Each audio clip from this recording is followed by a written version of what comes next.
Bases dropped on Soccer's morning show here on the SDH Network. John, here, you there. Thanks for coming by, as you always do. We got a lot of things to get into this morning. It's a Wall Pass Wednesday. Tyler Pilgrim set to join us in about 10 minutes, as he always does here after the opening monologue and opening kickoff here on the morning show. Yes, we talked about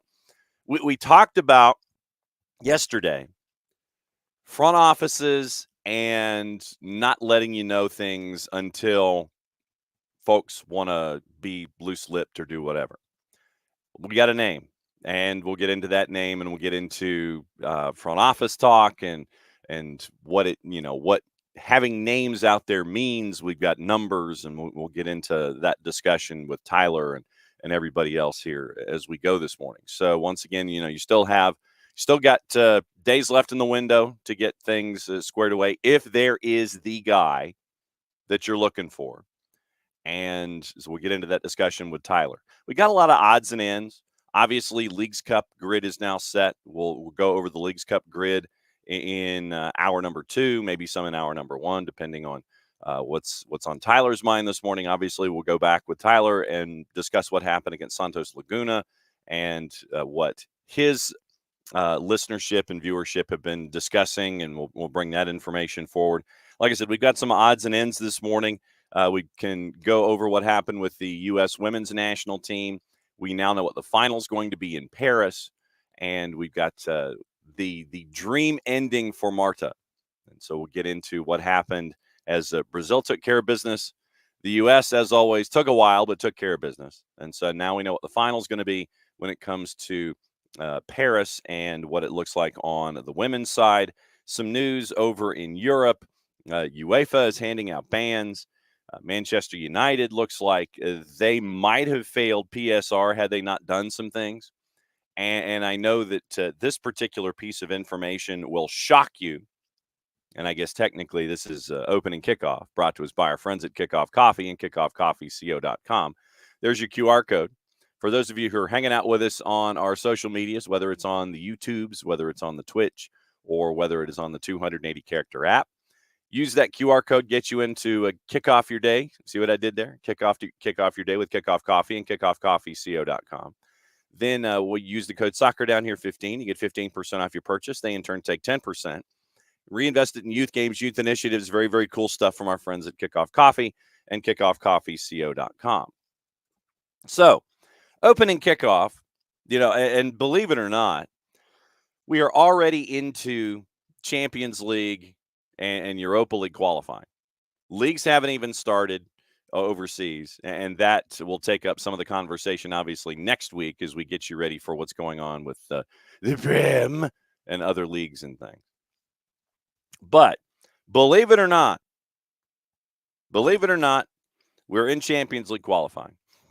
And Jose Mourinho, he's with Fenerbahce now. And now we get to see how he will work in the Turkish Premier League. Took him only 10 minutes in to his Champions League defeat where before he ended up getting a card.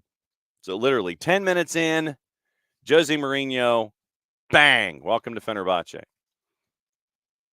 They lose to Lille in the away leg, 2-1. No real surprise there. And obviously, they're going to have to overturn that at home. Third match in his recent history with Fenerbahce. Cautioned 10 minutes in, and this is how it was phrased by the English media. By card-happy official Istvan Kovac.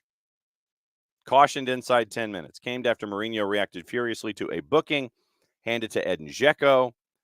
Kovac is known to be quick in dishing out the cards, according to our friends at TalkSport, as he showed at Euro 2024. UEFA sent the Romanian whistleblower, and I guess they mean that in the literal sense. The literal sense. Home. They sent the Romanian whistleblower home after the quarterfinals following his poor performance in the match between Czechia and Turkey. 18 cards in total, 16 yellows and 2 reds, an all-time record in the European Championships. It was deemed that Kovac had lost control of the match. He was no longer trusted to officiate another game at the tournament. But if Kovac's decision, once again, this is our TalkSport copy, But if Kovac's decision infuriated Mourinho, the former Chelsea, Manchester, and Tottenham coach would have been incensed just moments later. Brilliant play from Lille, cross into the box, hitting Fenerbahce defender Jaden Oosterwald on the back before going in the back of the net. So you get an OG already leading when it comes to Champions League qualifying and the Golden Boot. Saw his men go into half a goal down. Fenerbahce fans quick to fume over Mourinho's tactics. More upbeat in his post-match presser, reminding everyone that it's only halftime in the two-legged tie. 2-1 at halftime. So let's go to Kadikoy. Let's go with the Yellow Wave, and we are waiting for them. So Jose Mourinho waited all of 10 minutes to get a card, his first card, most recent card, however you want to phrase it. So, yeah, Jose Mourinho, 10 minutes in, bang. Welcome to the world of Jose Mourinho, Fenerbahce. Welcome aboard.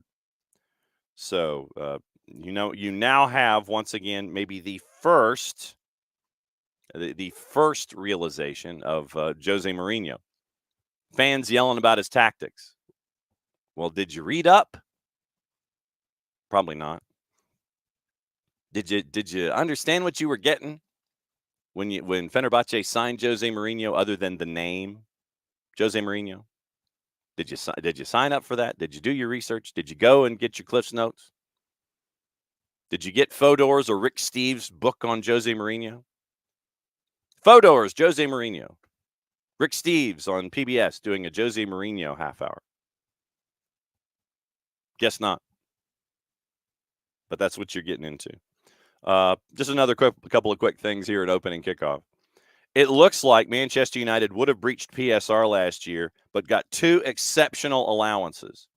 And sidebar to that, Chelsea apparently is going to be chasing after the redoing of – they're going to resubmit their bid on the paperwork on the hotel that they sold to themselves, which everybody was like, nah, bro, you can't do that. And so apparently Chelsea's going to do it again.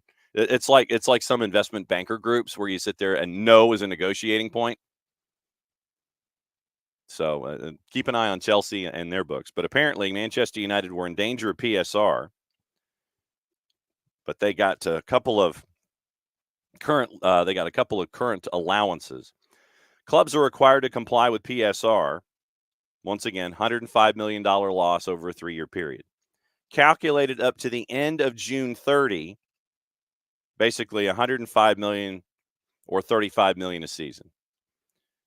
Everton, Forest, we knew about that. Leicester, possible sanctions for their financial dealings over the last 2 years. Remember, the championship is a little different, and so you're probably going to have billable hours involving Leicester City. Newcastle find themselves in a predicament needing to raise funds to meet PSR. Aston Villa in a similar position. However, questions raised over Manchester United's PSR. Recent investment from Ineos has seen United splash almost £100 million on Lenny Yoro and Joshua Zirkzee. Keep an eye out for your next 3D from Drew Dickinson about all this too. But finance expert Stefan Borson believes United have been spared a similar fate. Quote, United is very interesting because we do have quite a lot of information about United because of their quarterly report in the U.S., so we know that they told us at the end of the year results will have a £660 million top line, about £140 million after EBITDA, earnings, amortization, all that kind of stuff. Bottom line, when you drag that down on the 3-year assessment, United would have failed, save for two things. One, they were given an exceptional allowance for COVID in 22 of £40 million that no other club had. Most any other club had was £1 million in that year. Don't know how they got it. On top of that, it seems they've been given an allowance for around £35 million of exceptional costs relating to the share sale to Sir Jim Ratcliffe. And according to the expert, Glazers should have paid that themselves anyway, given that they were the main beneficiary. But you know from the numbers that it was $35 million, and the only way in which they can make that PSR number is to take the multiple people who run the numbers, giving those allowances. Allowances are relatively exceptional in the game. So it appears, according to finance expert Stefan Borson, that Manchester United might have been given some allowances. No, we didn't see them from Everton and Forest, but perhaps, possibly, maybe, looking at the books and the sale and COVID allowances and things, it looks like Manchester United might have made their way through PSR and navigated that with a new owner. All right. I filibustered to 9:16. It's my fault entirely. I thought that, I thought I could get through opening kickoff at like 9:14 or something, but I found out this stuff involving our economic friend from Talk Sports, Stefan Borson, to discuss things. So that's opening kickoff. Brought to us by our friends at Kickoff Coffee and kickoffcoffeeco.com. That's your QR code for those of you who are watching, however you are watching us this morning. Click on the QR code. You get to kick off your day. Don't forget to use the code Soccer Down Here 15. You get 15% off your purchase. They, in turn, take 10%, reinvest it in youth games, youth initiatives from our friends at Kickoff Coffee and kickoffcoffeeco.com. I hid the other QR code because I think I folded our sign from Alliance Nurse Corps back to something resembling flat so it won't fall down during the show. Our friends in Alliance Nurse Corps, over 30 years of experience trying to help you find your new career in nursing. You hit that QR code, and they ask, how'd you find out about them? You sit there and you answer Soccer Down Here. So once again, thanks to our friends at Alliance Nurse Corps, great sponsors across the board with us, and our friends at Kickoff Coffee, who you get to start your day. And now that I believe Tyler has settled himself into his seat, seatbelts fastened and everything, tray table full upright in lock position. You gassed up and ready to go? I'm ready. All right. Do you want to work backward or do you want to work forward with ideas? Do you want to go back and have the retrospective and work forward into reports, or do you want to go reports and work backward? Take your pick. I mean, we can go with working backwards. My initial thought was, well, the more we work backwards, the more sad I'm going to be by the end of the segment, but it's okay. When are you ever sad leaving a segment here? I'm not. It's not because of you. It's certainly not because of you. Okay, just checking. No, I love coming on. We want to make sure that folks, when they come on, that they feel like they're at home, or that everything's fine. But we don't want you leaving like, droopy dog. We want you to leave like everything has turned sideways, and you're going to be going through the remainder of your day going, God, what did I just put myself through here? Droopy dog is a reference I have not thought about in a long time, and I'm so glad you brought that up. Well, I mean, there are a lot of folks that after what happened with Santos Laguna, and rightfully so, you had Droopy Dog, you had Yosemite Sam with the pistols ready to go. Yeah. I mean, you had the Tasmanian Devil. That's people. Yep. So you had a bunch of different cartoon emotions or cartoon applicable emotions after what happened and we mentioned this on Monday, the effort just wasn't good enough. Bottom line, not good enough. You got bounced, and Santos Laguna, who apparently has an allergy to winning in regulation since March, still has that allergy, but they advance and they go through to the round of 32 in Leagues Cup. My cartoon reference would have been Eeyore. True, understood. I was just very, very disappointed. So yeah, no, I mean, we can dive into that one. Just it wasn't good enough. Wasn't good enough from Atlanta, and it's a team you should have beat 100%. And it's one of those teams where, I mean, Atlanta has the talent, right? Like, it's not like we're talking about a untalented team in Atlanta United. I understand, no DPs. I understand all those things. But Santos Laguna is an objectively bad team. And it hurts to say that now because the objectively bad team beat you in penalties. And now you're out of the tournament while they advance forward. And they shouldn't. They shouldn't. But Atlanta shouldn't either with the way that they played both of their games. Now, DC was it had many, many more bright spots. You had things that you could take out of that game that were positive. The public drunkenness that was attached to the life. Yeah, it was a little bit of maybe illegal aspects of that game in terms of what you brought into the world and probably shouldn't have, but you did. What made through the metal detectors? Yeah. Yeah, exactly. The X-ray machine, you've got your back. Wait, it's like, what is that? Oh, I don't know. It's okay. Yeah, just forget you saw anything. We'll keep on moving.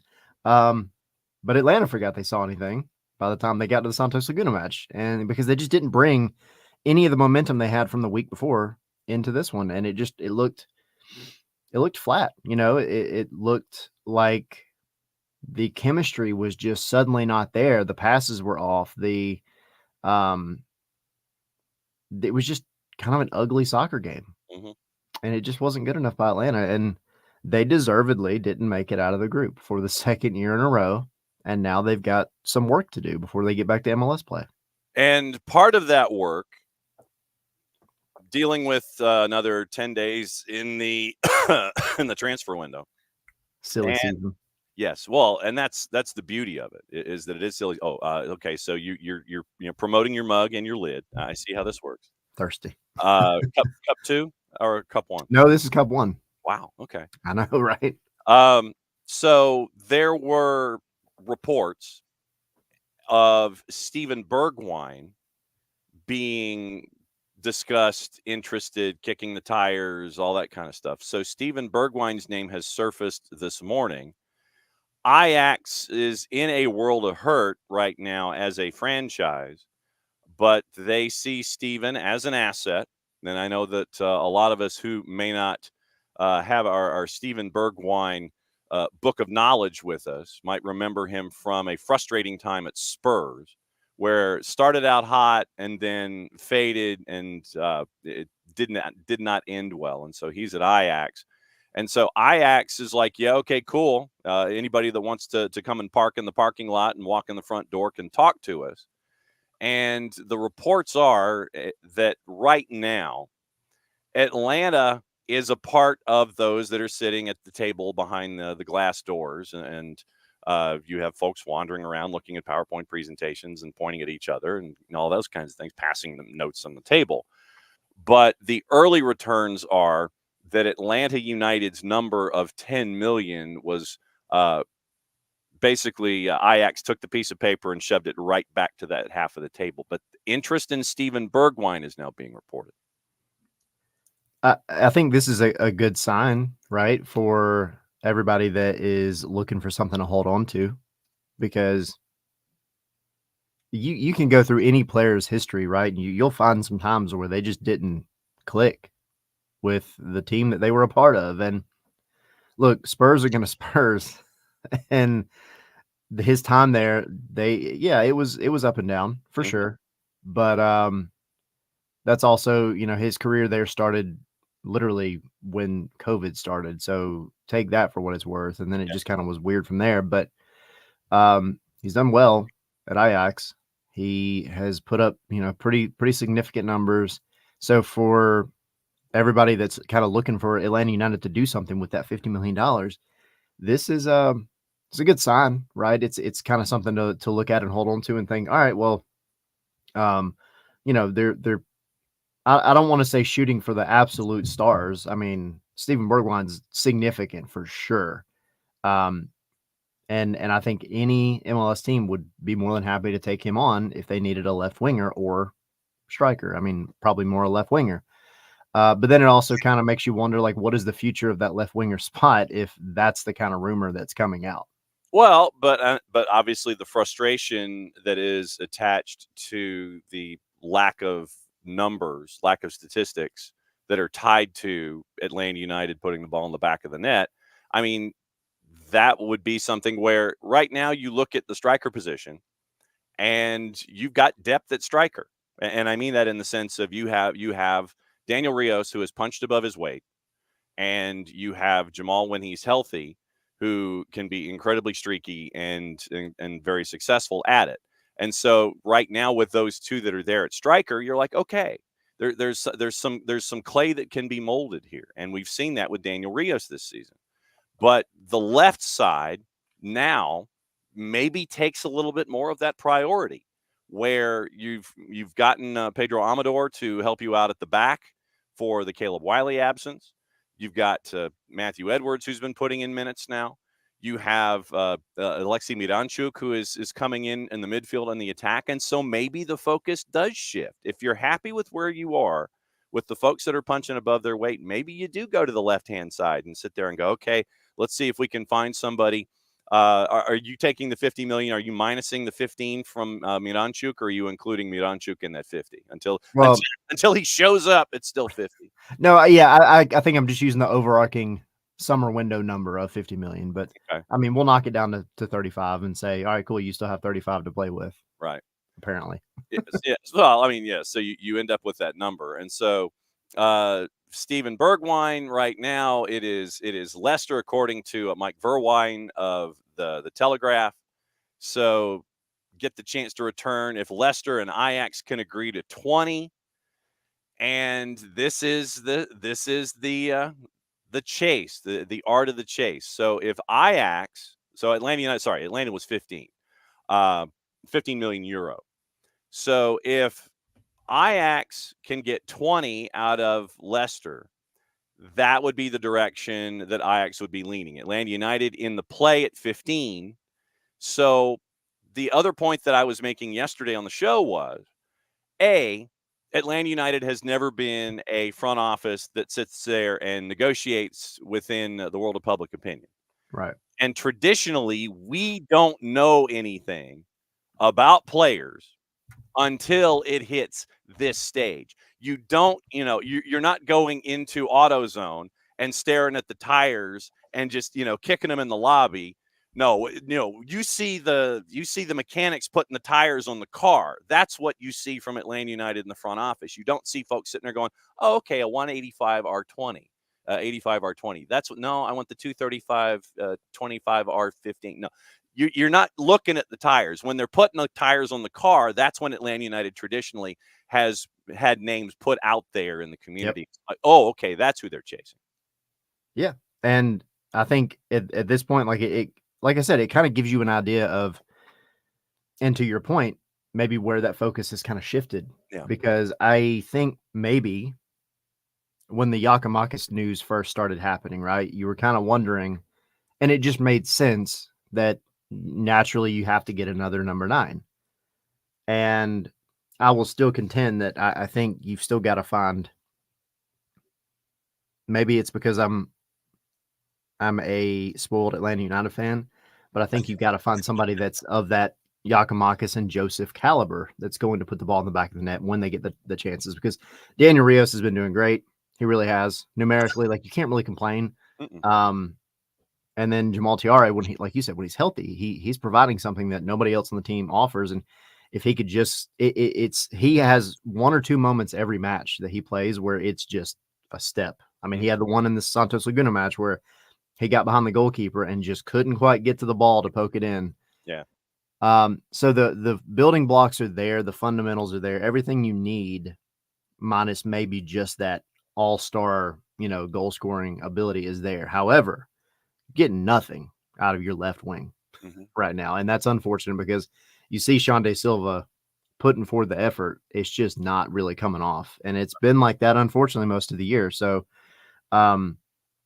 yeah, I mean, if you're at the point where the tires are going on the car and you're kind of getting this news, then you have to look at the front office and say, well, how much are you really willing to pay for the extra service that maybe you're getting with these tires? Yes, exactly. Yes, one more time.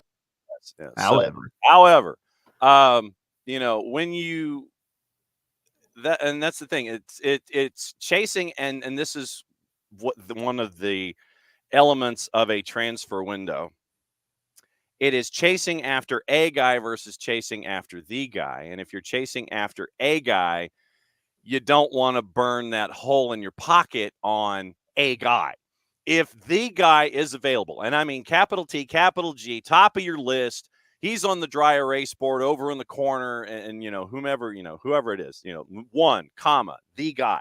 If the guy is there, then the question becomes, all right, with the 35, say, if everything is applied to the number, and like I said, if the Barco number is what it is, and maybe you end up getting somebody off of Rivers' roster instead because of how things are financially with the certain country right now.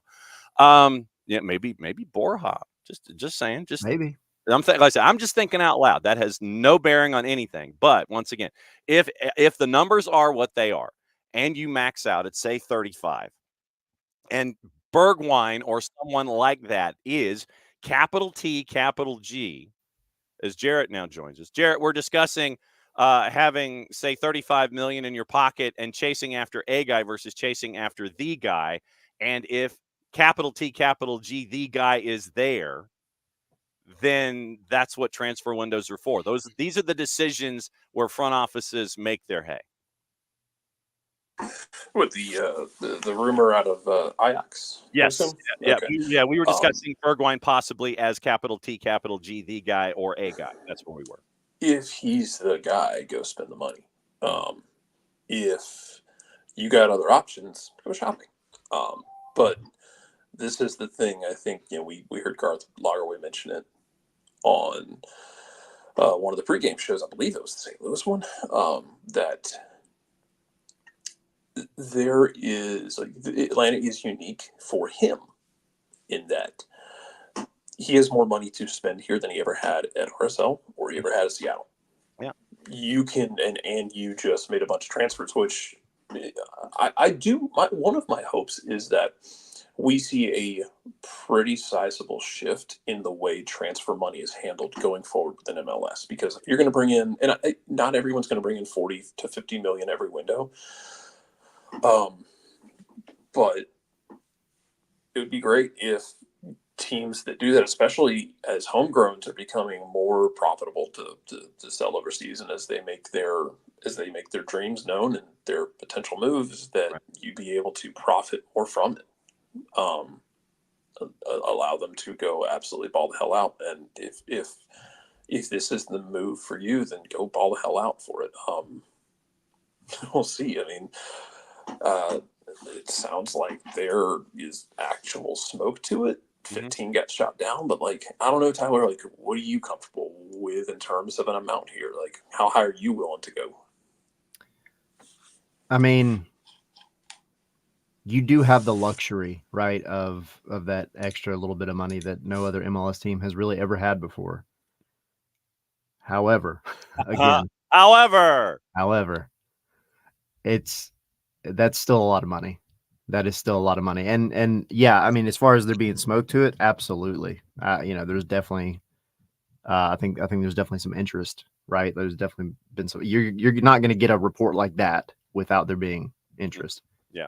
Are you queuing up the however? I didn't know if I needed to strategically pause.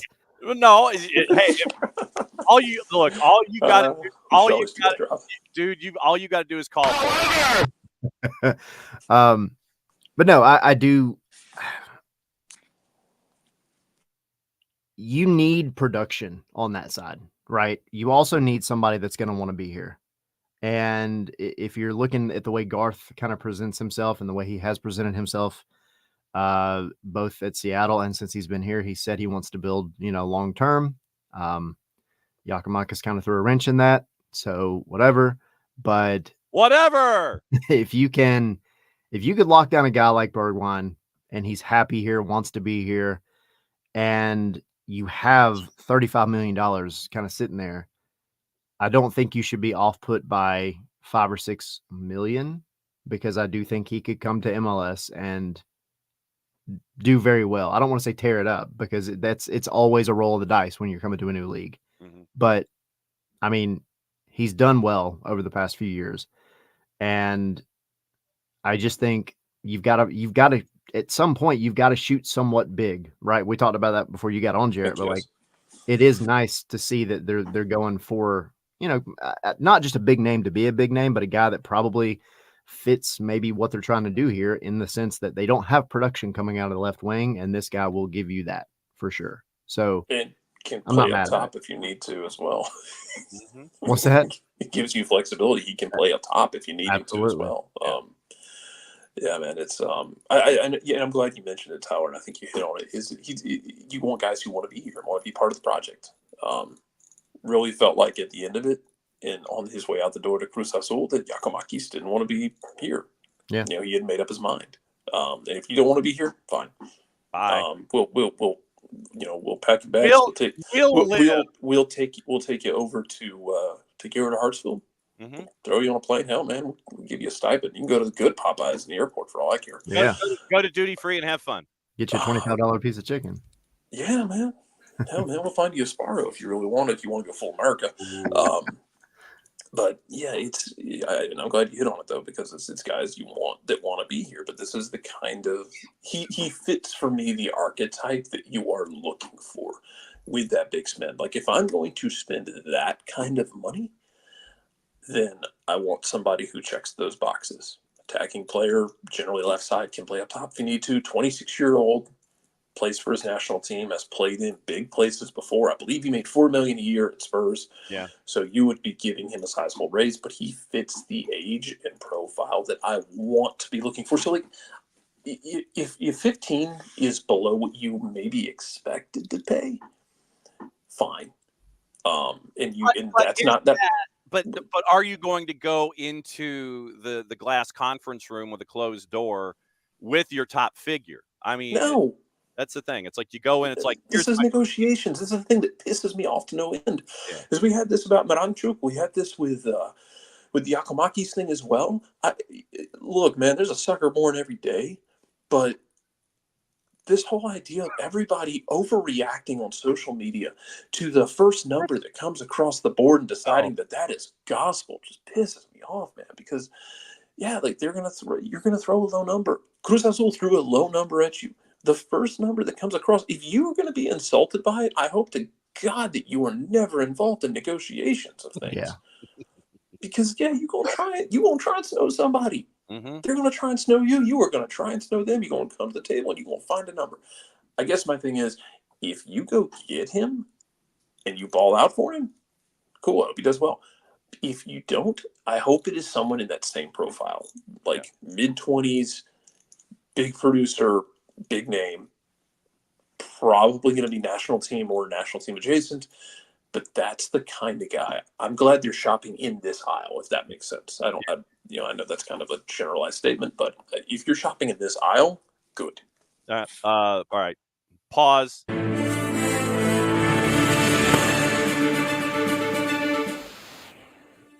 News from up I-85. Oh. Tim Ream officially official to Charlotte. Okay, I have questions about this. Sure. I like Tim Ream a lot, first of all. I think, let me get all the good things out of the way first. Go for it. I like Tim Ream. Tim Ream's been really good for, 36 years old? Yes. Outstanding for the national team. Outstanding in Europe.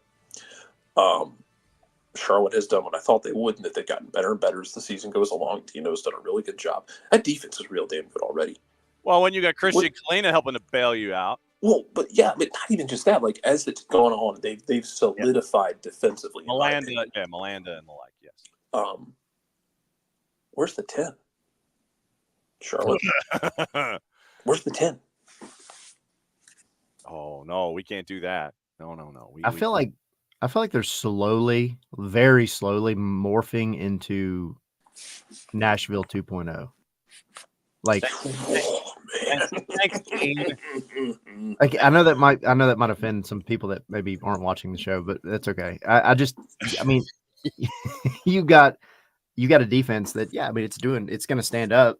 You got Tim Ream back there, and he's going to do his thing, but you're going to have, at some point, they're going to sign that one guy that's going to be up top, and he's going to have to put the entire goal scoring apparatus on his shoulders, and it might work for a while, but I don't know. It just doesn't seem like it's sustainable.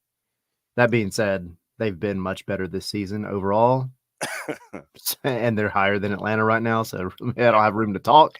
Yeah, but no, I mean, they've done what I thought they should have done this year, which is to go defensive, and they kind of did the Frank DeBoer thing of like, we're gonna solidify this defense, then we'll work on the offensive side of things, and it got Frank torches and pitchforks in this town. I'm glad that Dino's getting more support over there. Contract through 2026 with an option for 27. It's fine. It'll be 38, I think, at that point. 38, if not 39, if the option gets kicked in. Charlotte puts out a release. Tim Ream has a couple of statements, a couple of sentences that add to a paragraph. Ream eligible for selection for the club's next match against Red Bulls on the 24th. Z-Man, GM Zorn Cornetta, quote, Tim's been a rock at the back for Fulham for the last decade, proven himself as one of the best central defenders the United States has ever produced. Premier League and World Cup credentials speak for themselves, and he's been ever present in big moments for club and country. Comes to us in good form and upgrades an already excellent defense, as Jarrett said. As we prepare for the final stretch of the season to qualify for the playoffs, Tim is the type of player who is hungry for trophies, and he can help us push for our first one. He's a leader on the pitch and in the locker room, being an invaluable mentor to our younger players. Signing an established U.S. men's national team player is a major milestone for our club, and we're delighted to welcome Tim to Charlotte FC, end quote. Last 9 seasons with Fulham, 312 appearances, secured promotion on 3 occasions, 33 Premier League appearances in 22-23, finished top half of the English top flight first time in a decade. Stats, promo photo. Began his MLS career with Red Bulls after being selected 18th overall in 2010, 65 appearances for Red Bulls before securing a move to Bolton Wanderers. So official through 26, option for 27. And I know that folks in Charlotte are probably trying to keep their head down and hoping that this does not turn into Christian Fuchs 2.0. No, I don't think so. Especially the way they play and kind of like in the same sense of like Frank de Boer's system back in the day. Yes. Protected guys like Michael Parkhurst, whose legs were not what they used to be, but whose brain was one of the best soccer brains we ever saw on the field in MLS. Mm-hmm. I think that Dino protects a guy like Ream because of the way they play. Like, he's not going to be asked in most situations to be like playing suicidally up the field and having to sprint back and defend 1v1s at a full canter. He's just not going to be living that life. He'll be fine, I think. Like, that's fine. The move's fine. I just like, where's the 10? Yeah. And where's your Mukhtar? Where's yeah, exactly. Where's your Mukhtar? Mm-hmm. Yeah, you got to bring him in at some point. Yeah. But they brought Spadersky. Dude, how much would Nashville love to have Patrick Ajimong, though? Oh. Like, Sam Sturridge scored the other night for Nashville in their League Cup match. He did what? He scored the other night for them. But He like, did man, what? Patrick Ajimong is like the dude that Nashville needed for years. Mm-hmm. Capital T, capital D. Ajimong is the dude. Okay, so that broke, so I wanted to put that and insert that into the show. So, okay, couple questions. Let me put the bookmark back into Atlanta United. I'm pulling the bookmark back out. Emilio with a question. Do you have any confidence that any winger outside Saba can be successful here under the current staff? Yeah, because I think, you know, what Jarrett said, you're shopping in the right aisle, and the right aisle is a guy who can come in and along with Renchuk, you're going to kind of, and I know Rob is pragmatic. There's the word again. Pragmatic. But you mean that in a different context than what folks naturally assume. Yeah, I guess I've always looked at pragmatic as a positive thing, but maybe it's because I look at it in soccer terms of where I'm always fighting against coaches that aren't flexible. Yeah. And so, like, to me, it's a positive thing. I mean it positively, absolutely. Like, I think nowadays, especially, you have to go into soccer matches. Like, you can't just have one size fits all. You have to go in and play the team in front of you. And sometimes the team in front of you is the Red Bulls, and sometimes the team in front of you is, you know, Wooden Spoon Cincinnati. Oof. And you can't play them the same way. You shouldn't play them the same way. If you do, you might win both games, or you might win one amazingly and get torched in the other one. So what you're saying is you can't do this. No. You Not can't, at all. You can't go there. Okay. No, never. You can't rush in and then go eat your chicken afterwards. But no, like, pragmatic, I think, it's just you've got to I don't know. I was going somewhere with it. I had a point I was going to make. Well, the difference of being pragmatic in the connotation that a lot of us have when it comes to being pragmatic and taking game state for what it is and adjusting appropriately, instead of pragmatic being Philadelphia-ish negative, Red Bullsian negative. I don't want the ball. It's got cooties. I'm going to launch it long and have you do all the work. There's a difference in negative pragmatism and the pragmatism that you have first and foremost when it comes to your interpretation of the word. Yeah. a guy like Bergwijn is going to come in, like I said, and Moranchuk, they're going to, I think by default, kind of have the team mold to what it is they're trying to do, right? I'm not saying take the team over and like completely redistribute the ideas and the identity. That's not what I mean. But I think if you get guys like them, you're going to naturally play to their strengths. And their strengths are one's a very strong winger and can play up top. And the other one is, from everything we've seen, a very much playmaker, attacking midfielder with a bomb left foot. And so you have to be pragmatic, play to those strengths. And so I don't think it's a matter of just, taking this triangular block and putting it in the triangular hole here and saying, all right, well, we got a winger that is going to go do winger things. You're going to have a winger who's dynamic and do what he needs to do to be successful, which is play smart football and adapt to the guys around him and have the guys around him, specifically Rios, Pedro behind him, adapt to kind of what it is he's trying to do. And so I know that's like a very long-winded way of describing it, but I don't think we got a 2-hour show, dude. Come on. A plus B equals C type deal. Yeah. So then, Jared, the other question that Emilio has, if you end up getting Bergwijn or a Bergwijn-ish type individual with the money that you have on hand, would there be money for a prime striker? Yeah, I don't think money's an issue here. You made almost $50 million in the window. Right. You spent what, 15. Spent 13 to 15 million on one of them. Yeah. Let's say, okay, let's pretend like we are. Let's pretend like we are Monopoly and we have to like make sure we put break even. Let's say you go and spend 20 million on somebody else. That's 35 million. That still leaves you 10 to 15 million to play with for a striker in the offseason or a left winger in the offseason, depending on how you play this. You have money to burn. That doesn't include U22 spots that you might want to use down the road, as you might have at least 1, 2, or 3 of those open for next year. God only knows. You'll have money to burn. You will be able to spend 8 figures on 2 other guys if you want to, and by God, I think you should want to, because if you were going to be not necessarily just investing in guys to turn over like you've done with Almada, like you did with Amidon, and you want guys to be here for the long haul in their prime, then yeah, when you make that investment with the idea that a guy will be here for 5 years, give or take, maybe more. And you'd love to have those sort of situations and guys who are wanting to stay and be part of the project, but they got to want to be here. And you got to be okay with figuring out salary, and so you don't run into any weird situations. But that a lot of times takes 2 people coming to the table and being adults about it. Now, the number that came with the Giacomakis deal inbound, if I'm not mistaken, it was 4.25 million pounds to bring in. So a little over $5 million.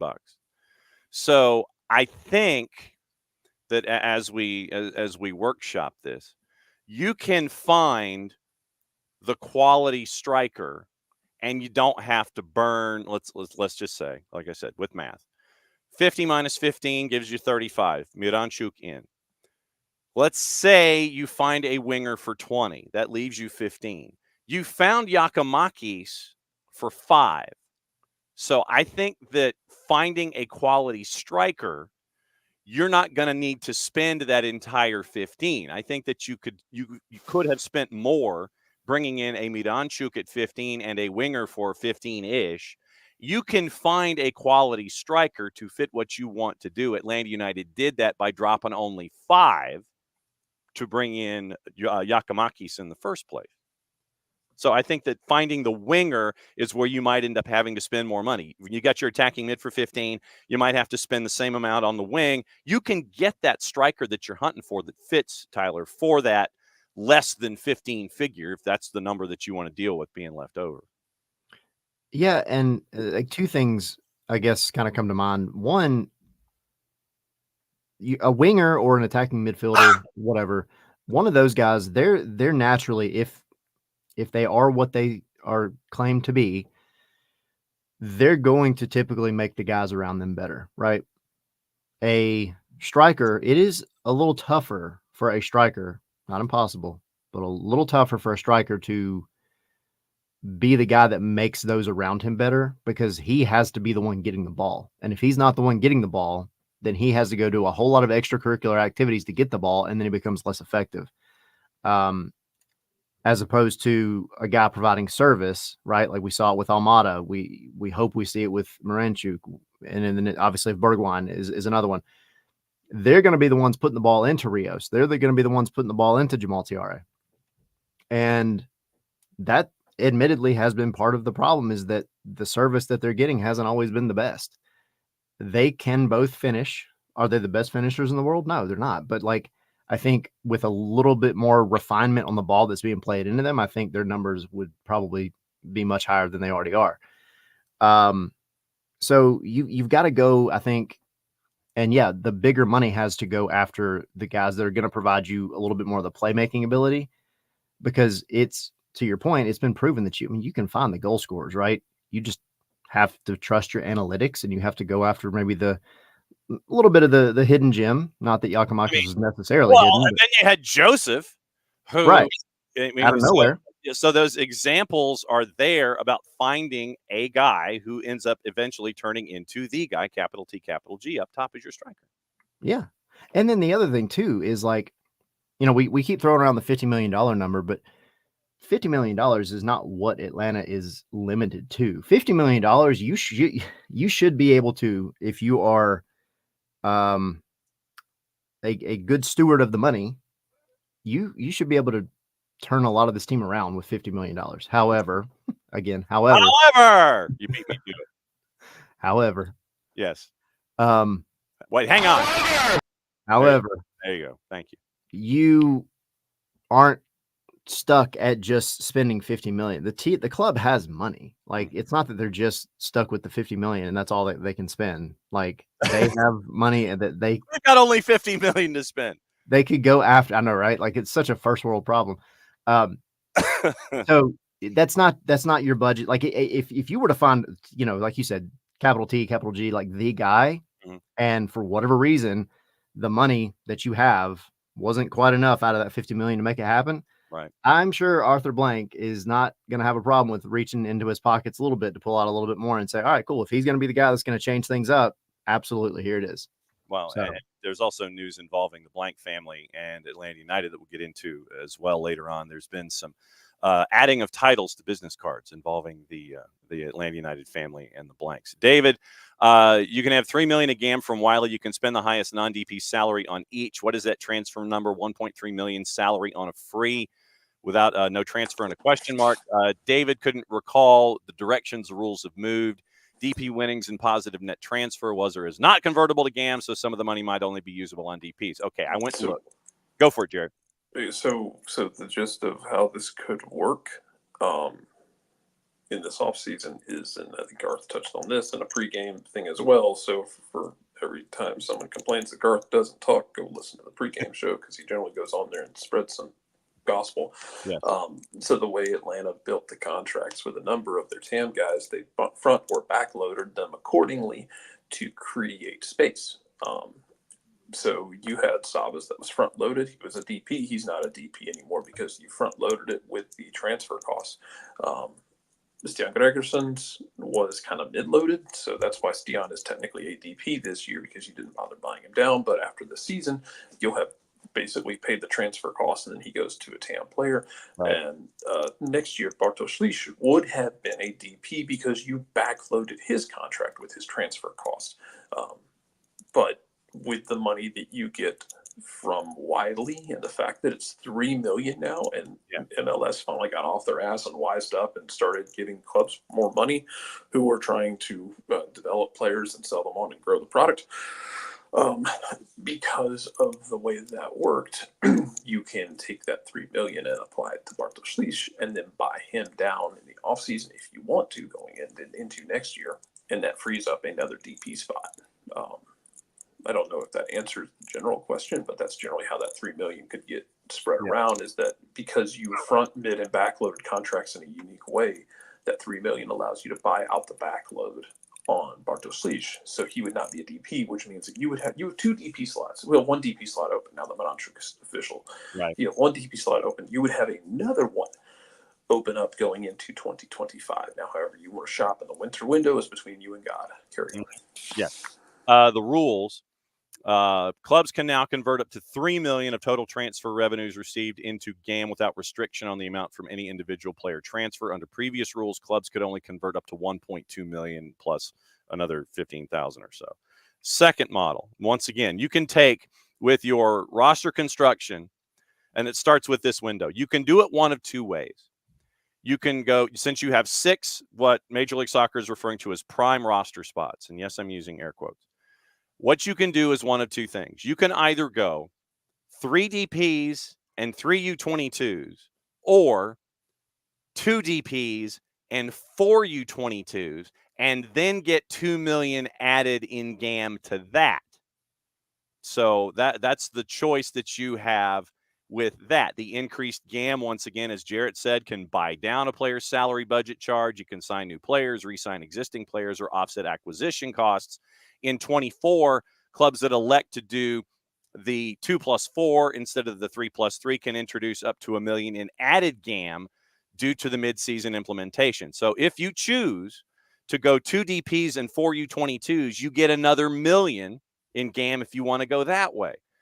Then the DP rule and the U22s, once again, you've got 6 roster spots. You can sign up to 3 DPs.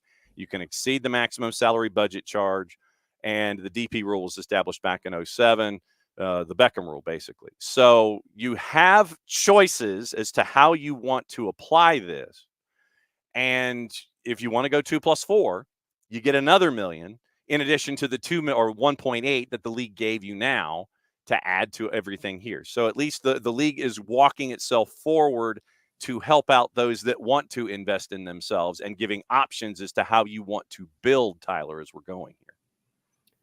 And it kind of like it'll change rapidly in terms of like what each club does, right? Because you're in the summer transfer window, and right now, I mean, it may not make sense for you to, like, if Atlanta, for example, were to go out and for whatever reason only get Moranchuk during this transfer window, it makes no sense to settle for the rest of the year for the 3 DPs because you don't have 3, you have 2. So you can assign the 4th U22 or whatever you have to do there, even if you don't actually assign it, but you have it, but then you get that extra $1 million in GAM. So, but then in the wintertime, then you reevaluate and you go into 2025 and you make that decision, which I imagine, knowing Garth and his philosophy, is probably going to be 3 DPs, 3 U22s, spend the U22 spots on low risk, potentially high reward guys, but get the DPs as that aisle Jarrett talked about shopping in. You want those guys here for the long term,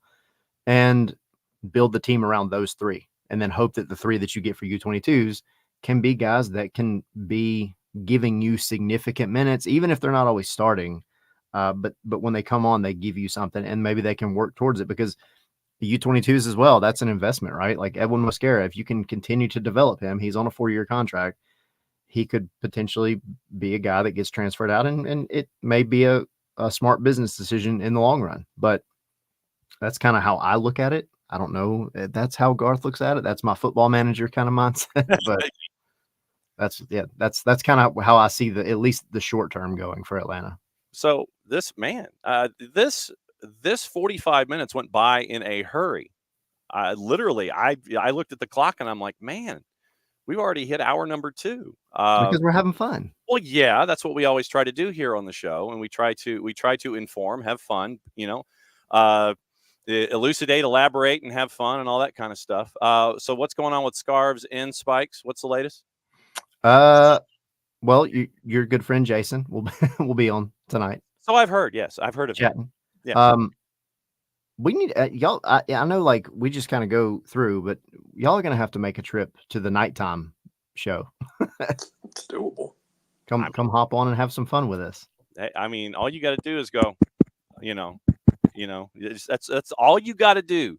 All you got to do is basically, seriously. I mean, look, you know me. As long as the boss sits there and it's like, no, we got nothing going on. Penny. Sheldon. I mean, that's all you got to do. Yeah. That's all you got to do. We'll have fun and we'll chop it up and we'll try to sit there and I'll try to make as the least amount of sense as humanly possible when it comes. Good, because by that time it's whatever after dark, and you Yes. can make as little sense as you want to. So, no, we'll make that happen for sure. But no, tonight it'll be us, Jason. We're just going over Atlanta, chopping it up, figuring out everything else with what Atlanta can do in the next 3 weeks while they're off, and yeah, we'll have a couple of articles coming out over on scarvesandspikes.com. Okay, so scarves and spikes, and if they want to buy the lid, they want to buy the mug, where do they go? Website? Yep, scarvesandspikes.com. That's the easiest way. You just click on the little shop link. The little shop of horrors. Yep. Where you can buy all that stuff. As always, my friend, it's great to come and have you come and chop it up with us on Wednesdays, where sometimes we talk soccer for the full 45 minutes, and then other times we come up with deep analogies that only some of us can get, and the others have to go to Google searches and find out, because I'm not as hip as you or Jared. So be safe, my friend, and have fun with that guy named Jason, and we will catch up with you on the flip side. All right, sounds good. See you. There goes Tyler, and that's it for hour number 1. One of the other things, and believe it or not, we are doing the hot tag. It is the hot tag. Tyler is out. Dylan is in. And as always, Dylan, it's great to have you in. Has school started up there yet? No, we are still in our summer camp festivities right now. So So all right. So what's you and Jarrett, knowing what it's like to have individuals running around the house that rule the house. Buddy, I survived. Mine started today. I survived summer. I'm officially done. I survived. Yes. And I'm looking forward to what it's. I'm less than a month. Okay. Oof. That was what that's what I was wondering, is because down here the school buses, they come running by the house at 7:00 in the morning. So when that happens, we know that school's back in session. And I didn't know where the busiest man in the Northeast was with camps and getting ready for school and all that kind of stuff. So that's why I asked, since we're back at it down here. Yeah, and along those lines with broadcast and football, and I know that's earlier for you than for me, but I think in 20 days we have a big Catholic high school football league preview show, which is going to be, this is super fun, at the site. So we're going to be live on location from one of our sponsors, Blaze Pizza. See, I was going to say it better be an eat 'em up joint. So the incentive for these football coaches and their very hungry football players is, you get to join us, you get to be live, you get to be on Varsity Media's YouTube, and we will feed you. See, but you have to make sure, though, that they're not. Well, are they going to be able to eat on camera? Do you allow them to multitask like that, or are they going to? They'll get there. I think we myself and my broadcast partner John Perez will probably be doing a live food review. Okay. For Blaze Pizza, but we will allow the players and everybody to kind of eat off cam and come on camera and talk a little football. So okay. In hour number 1, we were discussing transfer window and specifically reports coming from the other side of the Atlantic about a guy, Steven Bergwijn, being in the discussion with for Atlanta United, and Ajax sitting there and going, "So Leicester, what you got? Atlanta United? Oh, 15 million? Not so sure. Hey, Leicester, if you can go 20, then we'll be interested." But right now, 10 days left in the window, and 5 if you're Canadian.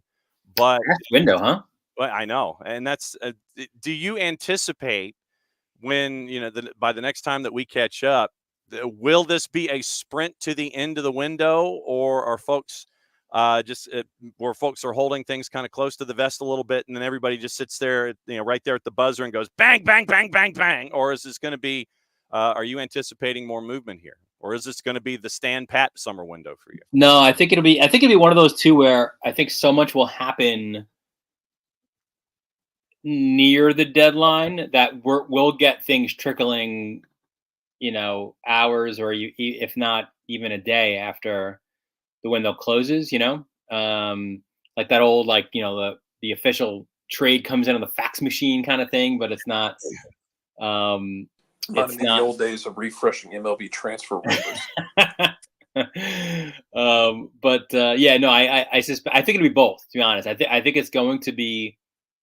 We're watching Olympics, right? So what is it, the 100-meter, right? Like sprint to the end, but also a lot of activity at the end. Okay, so we're looking at a Noah Lyles, Gabby Thomas kind of a thing. Jarrett, first question for Dylan Butler as we tour Major League Soccer. Yeah. Aside from this chaos that we've been discussing this morning, is there any club you're looking at other than this one and their chaos?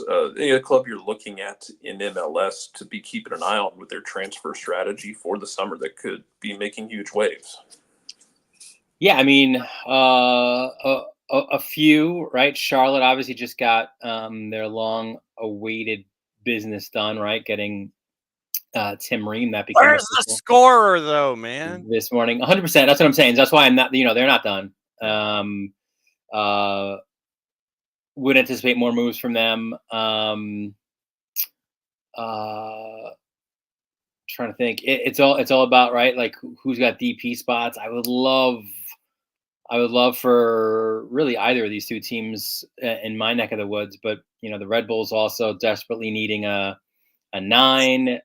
There were rumors they had that guy locked in, and then there were rumors that maybe that didn't materialize or that deal fell apart. So, yeah, I think this should be. I mean, it's kind of been slow to this point, so it's underwhelmed. But I think it should be, one of the more interesting transfer windows because there's so many teams that have put themselves in situations to spend in this window and are in the mix for playoff spots, right? Very few teams are like out, right? There's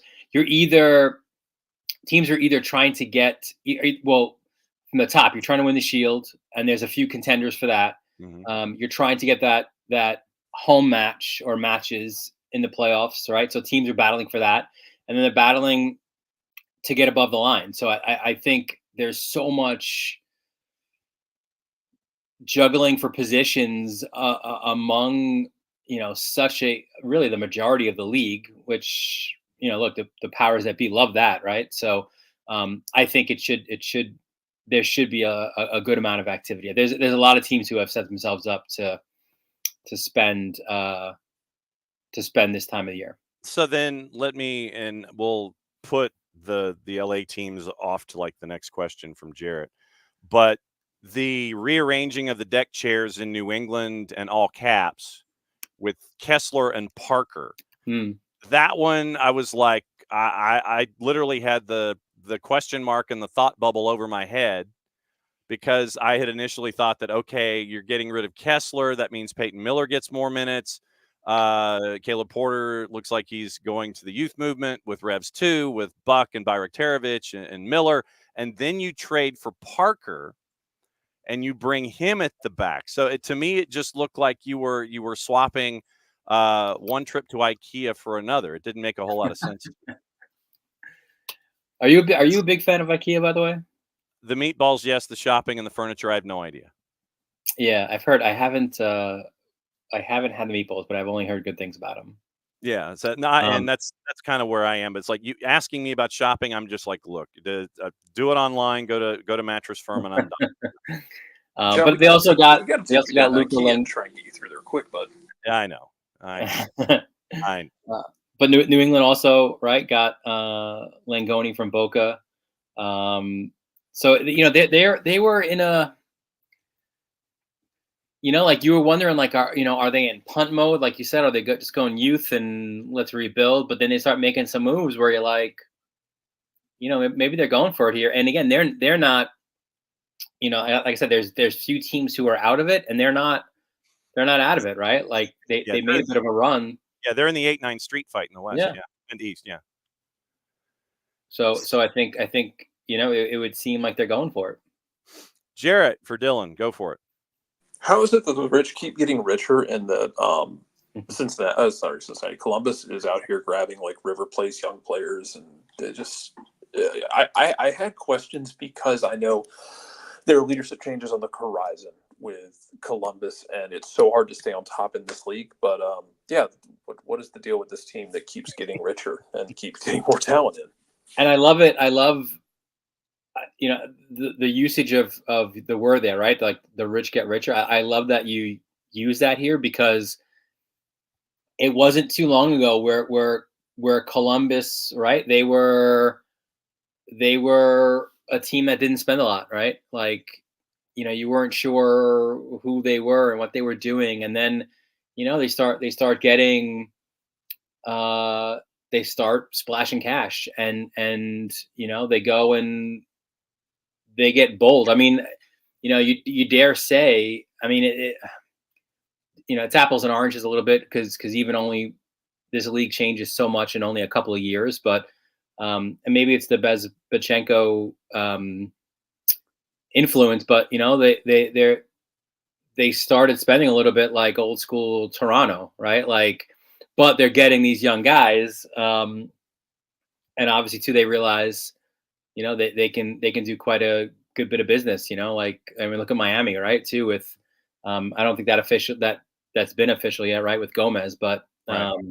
Man, you could you can make some coin, right? As a club, so you start to prove, and you start to I think it only takes one or two guys, and you know that in Atlanta, right? Like, if you have that early success and you had it right away with Almiron, like, now those agents and the scouts that you have, now you've got a success story to point to, right? So they're not just going out on a limb and taking a leap of faith. That there's proof there that we can go to Major League Soccer, we could play for a couple of years, and then go to a bigger club, or in Gomez's case, a couple of months, and go to a bigger league and make more coins. So kudos to Columbus for continue to doing that, and pushing. I'm all about like we've had this conversation before. Not in the baseball sense, maybe, or maybe that is the way, but like for me, it's parity is in a lot of ways exciting, and you get all these different races, but I am all about, like, forget the teams that are spending at the basement, right? Mm-hmm. Let's push the envelope and make those teams spend, right? Like, spend above, do the luxury tax, whatever it is. Because I think the further that you push the ceiling up, now the teams that are bottom don't want to have that massive gap. So I think it's going to force, you would hope, almost like heat rising, right? Like, you would hope that it would rise the teams who don't spend a lot to do so. Insert John Fisher joke here. Yeah, because he's locked into his Sacramento baseball club instead of the San Jose Earthquakes. You mentioned folks that are not afraid to spend money. Let me go to LA here and discuss both. Which one? Both of them. Both. Legitimately, I mean, you had LAG sits there and go, okay, Marco Royce. And they paid, apparently, possibly, probably, allegedly, perhaps, $350,000 to Charlotte to reclaim dibs, which is the dumbest rule on the planet for me. The dibs rule for Major League Soccer. It's like, literally, I'm going to put dibs on, Cristiano, Jude Bellingham, whatever. And then 10 years down the line, somebody wants to bring Bellingham to Major League Soccer. They got to pay San Diego, whomever, $600,000 in Garber bucks just to get the dibs rights away from the team that's got them. But apparently, reports are $350 to Charlotte for dibs and reclaiming dibs so they can sign Marco Royce. Then, seeing that down the $5 or wait, up the 5. Sorry, yeah, up the 5. Up the 5 to downtown Los Angeles. Now there's a discussion, and it is regarded as an eventuality in all reports. It may not necessarily be in this window, but it will be in some window, that Griezmann to LAFC to go hang out with his buddies, the most handsome man in Major League Soccer, Olivier Giroud, and Hugo Lloris. And so literally, I always wonder in these situations how you're going to fit all this stuff under the cap, but we all know that NIL, especially with what's going on with Messi and friends, the equivalent of NIL deals can make stuff like this happen more than it has in the past. But you've got the teams in Los Angeles who are sitting there going, you know what? We're shiny. We're just going to keep chasing after these kinds of folks. And so now you're hearing Marco Reus and Antoine Griezmann being added to the mix out in Lipstick City. Yeah, it's kind of like,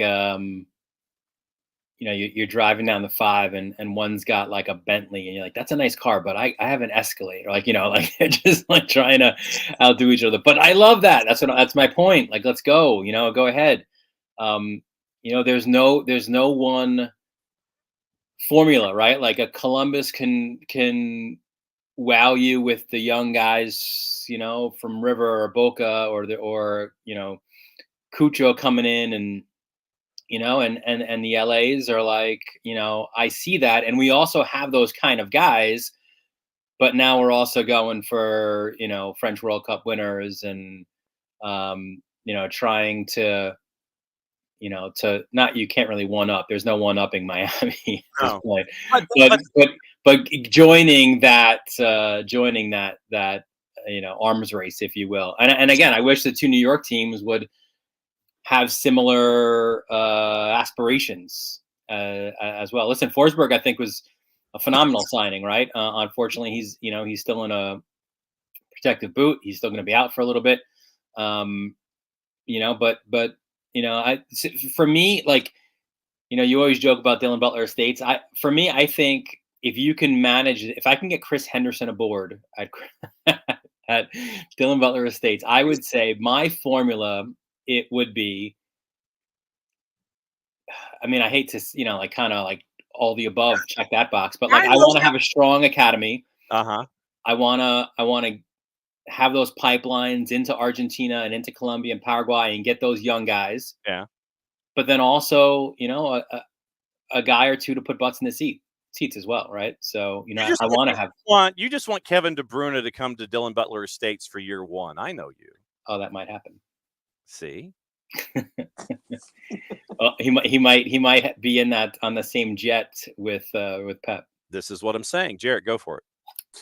I guess as we get through this now, some teams have a month, almost a month off to think about what they've done as they sit in the corner and wait for the league. What have we done? Yeah, pretty much. As we sit here and think about what we've all done, or like Bad Dog, what did you do? Yeah, Go sit in the corner. There's your dunce cap. Go sit in the corner. No, people are definitely rubbing our nose. We lost at home to Santos Laguna. Of course, our noses are getting rubbed in it. I guess which teams are you looking forward to the most, with the most, I guess, curiosity for the stretch run of the regular season after Leagues Cup? Yeah, you know what? Like a team that I was not high on or not even, like, there was no heat map on them at all for me, was Austin. And, now we see what they're doing in Leagues Cup, right? Like, I think Leagues Cup is interesting for some teams because, like, it's giving some of them like that second chance, right? To maybe get on the trampoline and get going for the stretch drive of the regular season. I don't think that's going to be the case for San Jose, certainly, but No. But like in Austin's a good example, right? Like I didn't, I wasn't high on them at all, and I mean, granted, tough matchup in the round of 32, but yeah, they're one of those teams that I'm interested in, that maybe wasn't performing up to Leagues Cup and now, using that as a platform. I think that could be one of those teams. Who then, on the flip side, who is going to be in this break By the way, New England, another one of those. There you go. Yeah. Yeah. I mean, so then on the flip side, who is going to rue this break? And it's not going to do them any good. And we talked about the street fight that is the Eastern Conference. And so I think that pretty much whatever your run is in the East is, whatever your run is, considering that you got 38 teams chasing after the 8 and the 9 right now. Is there anybody that is looking at this run in Leagues Cup, whether they're still in it or not, where you're sitting there going, man, I don't know if they need to do this right now? Is that Messi? I mean, is it Messi and friends? Do they just need to still be playing? Yeah. Or yeah, I thought you were going the other way, and I was going to say Atlanta is a team that really needed, right? Absolutely. Some games. Yeah. So they would be ruining being knocked out because you need to have some games, with the new Cats together. So, right. Yes. Yeah, maybe. But Miami, man, like they just don't like. You guys know what Tata, right? Like they're not going to punt. Like it's just, like almost to a fault. Yeah, 100%. Like, so perhaps it would have done them well to not still be around. But they're not doing it. They're not bringing an unhealthy Messi out, right? Like they even rotated in the group stage, right? Like saved legs, like the Tigres match. A good example where. And they did the same, right? You had like it almost. I think it was almost the same substitution, like where you get like Busquets coming out with Gignac, like who comes off the bench like that, right? But so he, again, it's not a punt per se for them. It's a squib kick. Yeah, I guess, right. Like they're still. Now it'll be interesting for them. But yeah, no, I don't think they can do that kind of thing. I'm kind of looking through on who's still, Cincinnati, Columbus, NYCFC, like Orlando. Orlando's an interesting one too. I feel like Pareja just sort of finds a way in tournament play, right? Like he's got the formula to maneuver these knockout tournaments. And everybody in Central Florida is going, bro, why can't you do that in the regular season? Where traditionally in the regular season, Oscar Pareja goes, hey, look, he gets them to the playoffs, which is more than anyone else ever did. True. That's true. But I guess I kind of a weird question for you. In the sense of last year we saw Nashville make a run to the final, literally to a shootout. And then they just kind of went back to being bad. If they did, but I know, got Gary Smith fired. I know you did. But I'm watching him on a weekly basis with the new guy. But man, make a squirt bottle for you. But of the teams that are still in this, any of the teams that we've seen struggling in MLS, are there any that you're looking at thinking that could be a team that does kind of a Nashville run where they've struggled in the regular season of MLS, but could be a fun, sneaky pick to make a run in this tournament? Yeah, let me pull up the. I got to pull up the old bracket. I realize there's 32 teams to choose from. I apologize. Well, no, because we're not talking Liga MX. We're not. Yeah, fair. I'm not gonna pull up Juarez as the team. The Santos Laguna run is gonna make zero sense. Yes. Right. Yeah, let me see. Let me just pull this up. Use my old internets here for the brackets. Here's my bracket. All right, so because my answer without looking at the bracket was going to be New England, but I want to see where they are in said bracket. Okay. So New England, NYCFC, right? Winnable. And then Tigres. So thanks for playing. Yeah. And then if you get by that, the Miami, Columbus. I mean, you know what? I don't know. Maybe Toronto, right? Maybe Toronto, New England is my answer of two teams that, are in that rock fight for the 8-9, right? Or around that area, around a playoff line that, could do something, right? Like, it would be an upset, right? If Toronto beat Miami, but not a massive one, right? Because it's not full strength Miami, and then you play another MLS team. So, Columbus, SKC, and now you find yourself, probably against Tigres, but at that point you are in the semifinal. So, so probably those. I don't, like DC. No, Philly's an interesting one though, right? Like they're playing their best soccer at the moment. So Philly, Cincinnati, and again too, they obviously have the history in these kind of competitions, whether it was Champions Cup or now Leagues Cup, of making these deep runs and playing these Mexican teams. So looking at that part of the bracket, that's a very, if you could beat Cincinnati there, who I would anticipate would beat Santos Laguna. Yeah. Why not? Right? Like it's not a at the bottom of that, like Cruz Azul. It's not like and I'm not saying they're going to beat Orlando even. Like that's one of the better matchups. I think one of the best matchups over the round of 32. But it's not that classic Cruz Azul team, right? So, why can't a Philly come out of that and that quadrant there and get to the quarterfinals or maybe a semifinal? Yeah, and then low left, it could shape up to be a rock fight with El Trafico, possibly in a semifinal. You could have Vancouver. Just don't tell Sartini that, but Sartini could have Seattle or LAG if he beats Pumas. Then you've got LAFC with your pesky Austin team. So, low left could present itself some problems. And then obviously you mentioned what's going on in the upper left with, Club America. And I think really I would love to see them play Portland. I want that. I want Club America Portland, and I want that to be like 6-4. Oh, I'm because Portland can score. What about the second 45 minutes? America can score. Portland cannot defend. So other than that, how was the play, Mrs. Lincoln? And so you mentioned Toronto, and I'll go ahead and ask this question. Does John Herdman survive the season? Because of the off-the-field stuff that has come out, and he decided to talk about it until he talked about it too much and then lawyered up, basically.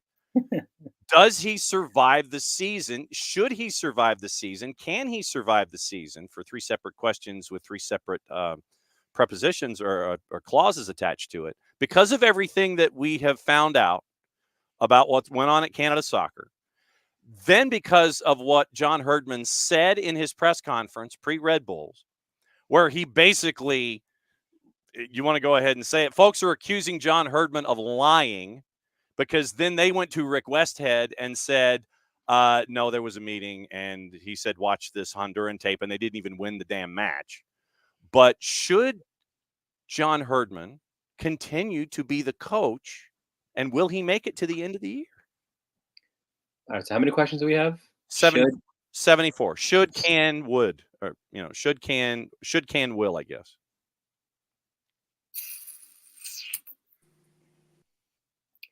I mean, I think he will. Okay. Unless he decides to step down, like unless he sort of falls on his sword, kind of thing. Mm-hmm. But also, I think the decision will be made easier if they do not make the playoffs. Okay. As well, right? Like I think if they make the playoffs, if they're successful, I think it will make that decision a little bit more difficult. Okay. If that makes sense. Yeah. So then should he, in your mind? I don't know. I mean, it's two different. Is it apples and oranges? Like, is it two different fruits here? Something happened in his previous employ. But in your current employ, you got called out by folks who said you basically lied. Well, that's the problem. And that's the thing. For sure. So I guess can and should would be one, and will is one, and then can and should, I guess, would be the second. It's very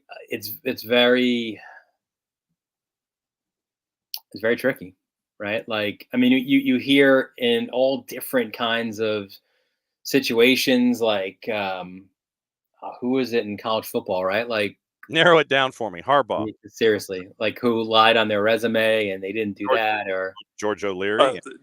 Yeah. So yeah. So that makes, I mean, it's, I would say I don't know if I'd be surprised by any of those scenarios, right? Like, I don't know, it's tricky. Jarrett, wrapping up with Dylan Butler, what else is on your mind? Oh man, well, I guess that's where that's where I wanted to go, was kind of the status of that. I guess my final one is, I know you talked about Forsberg still being in the walking boot, and with the rise of what Red Bulls have done this year, I wanted to ask you about DC, because Troy Lesane goes to DC, and look, they won their group in Leagues Cup. They've been better than I thought they would be in year one. Is this kind of one of those? It feels like this kind of situation where, like, everyone benefited. I love what Red Bulls is doing right now, and also Lesane landed somewhere where it feels like he's succeeding. It feels like everybody won, and we don't get those stories often enough.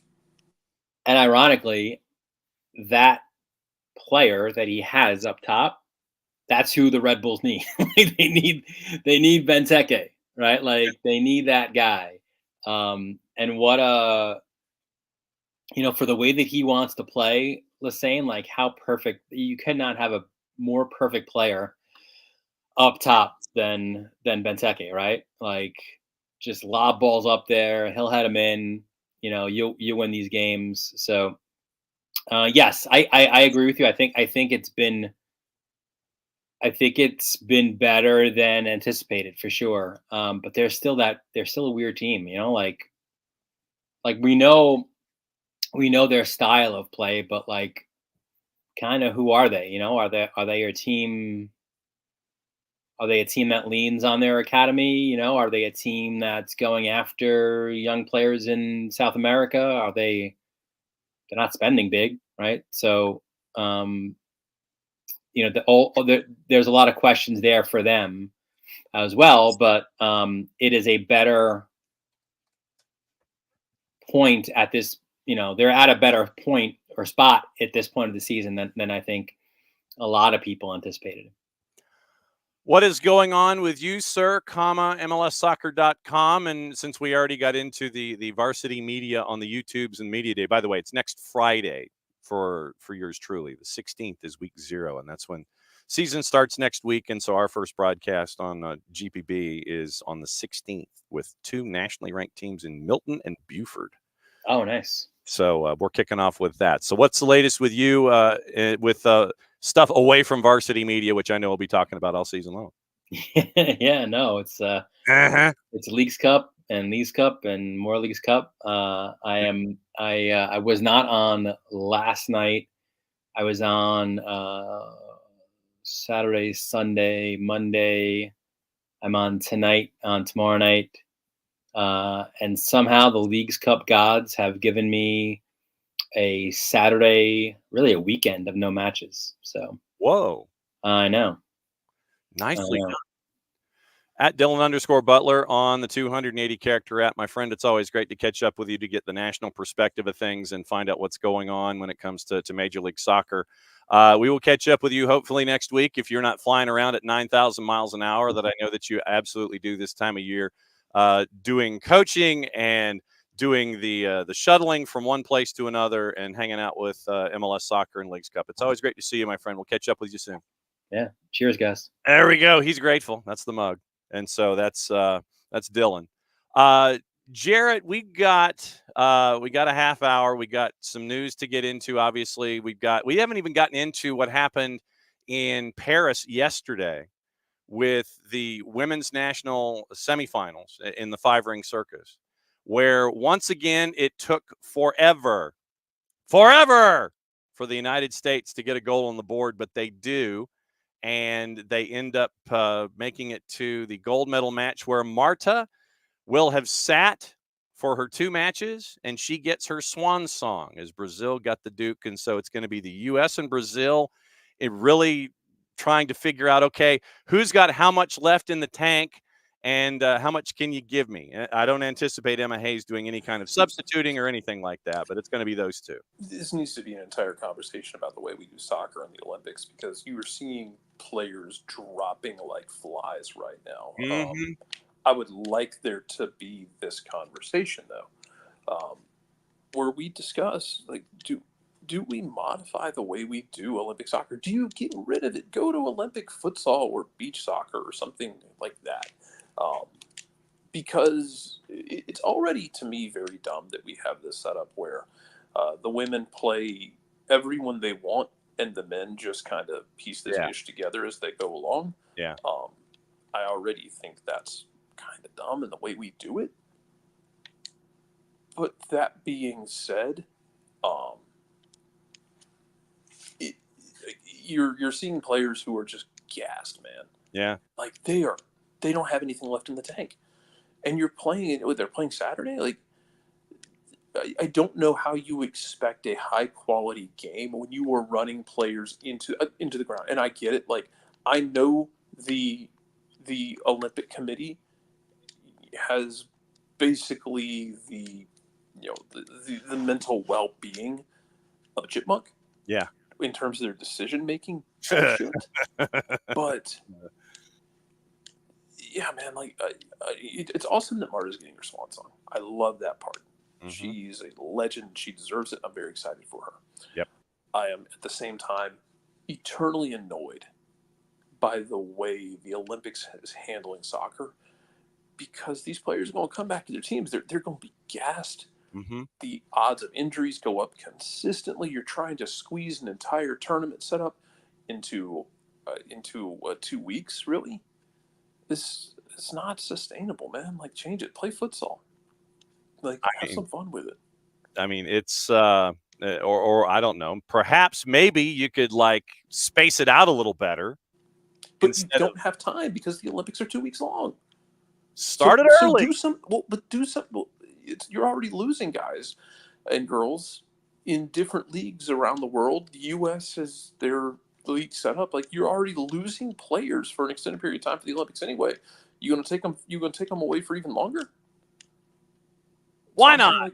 Like, you play 3 games, then you go through, like, you basically do a World Cup style setup, but you do it over an extended period of time.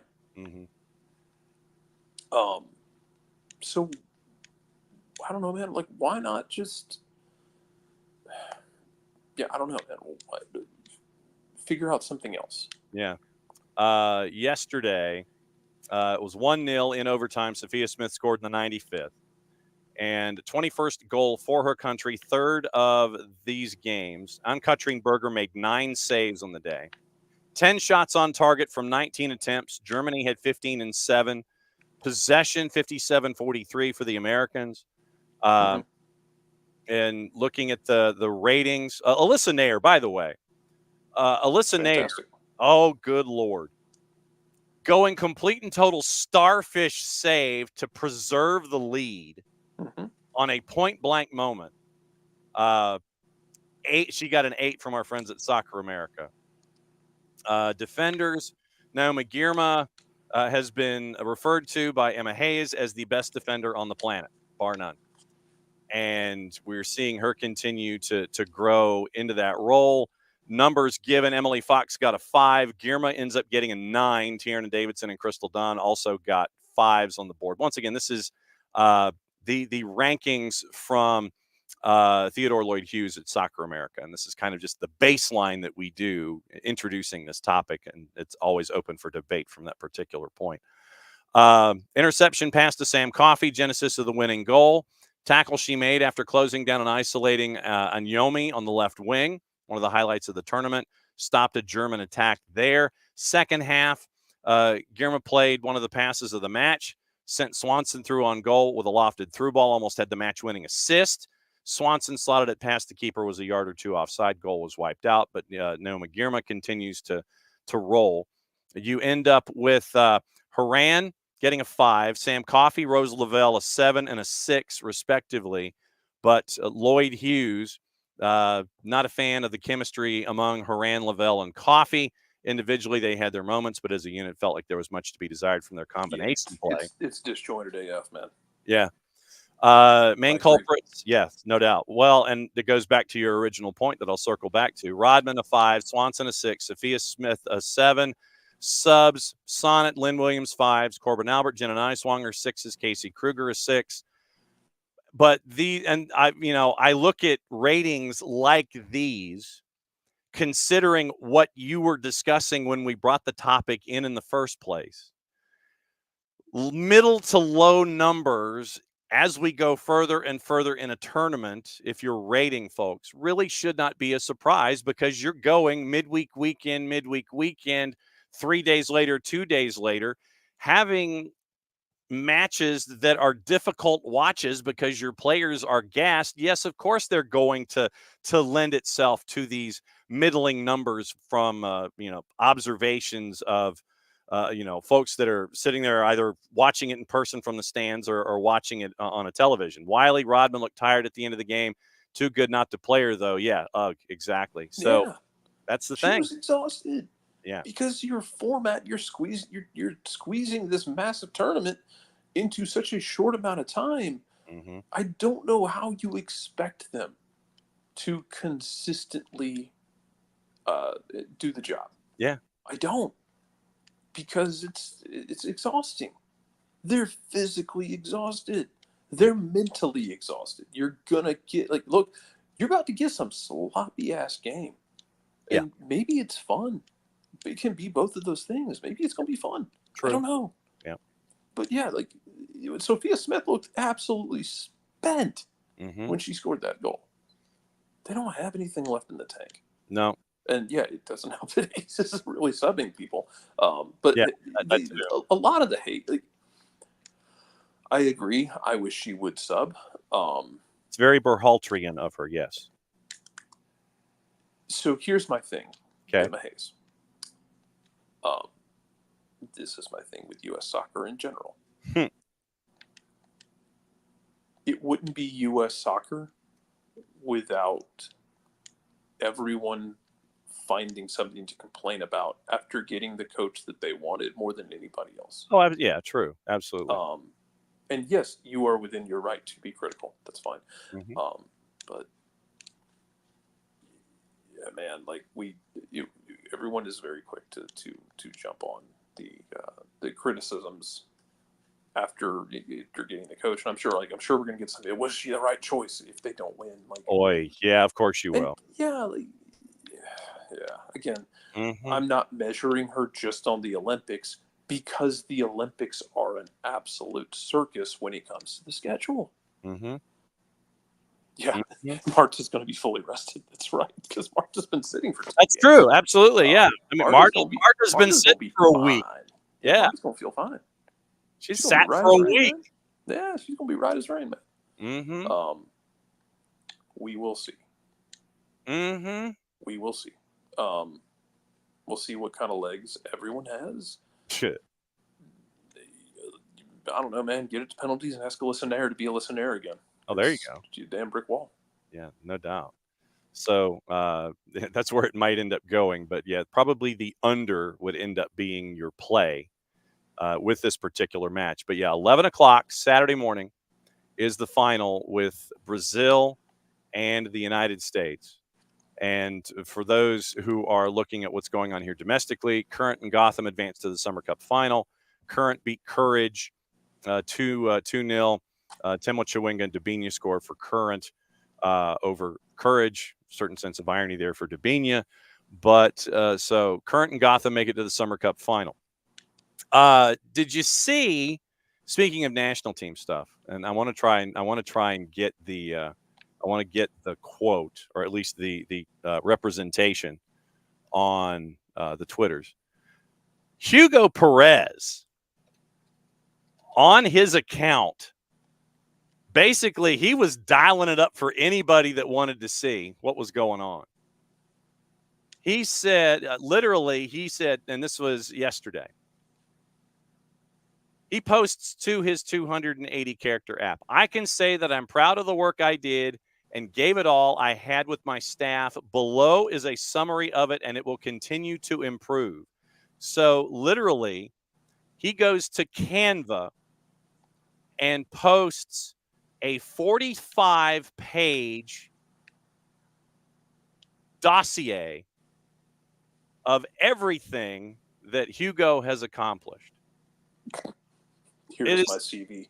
It is a 45-page compilation of still photos, PowerPoint presentations, and full screens.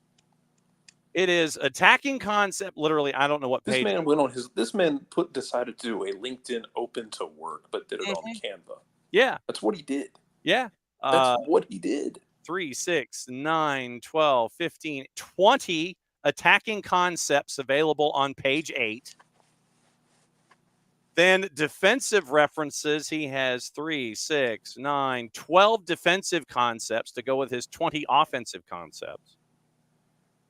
Then you have game principles. I'm literally clicking on this thing as we go. Game principles, zone 1 build, zone 2 principles. Literally you got 3 zones worth of principles, defensive principle constants, defensive transition principle constants, transition principles, data points. So data points start on what page? Data points start on page 16 of this 45-page Canva presentation. Data points, El Salvador World Cup qualifying roster comparison. He brought that out in the FIFA rankings, where El Salvador was 74th and listed 8th in CONCACAF. Final World Cup qualifying group to Qatar, 3rd in PPDA, defensive distance. Sample work, has video in like 9 different things. He's got defensive phase video, training session video in this. So, I mean, honestly, if let's say Canada wanted to scout El Salvador under Hugo Perez, all they'd have to do is look at this Canva.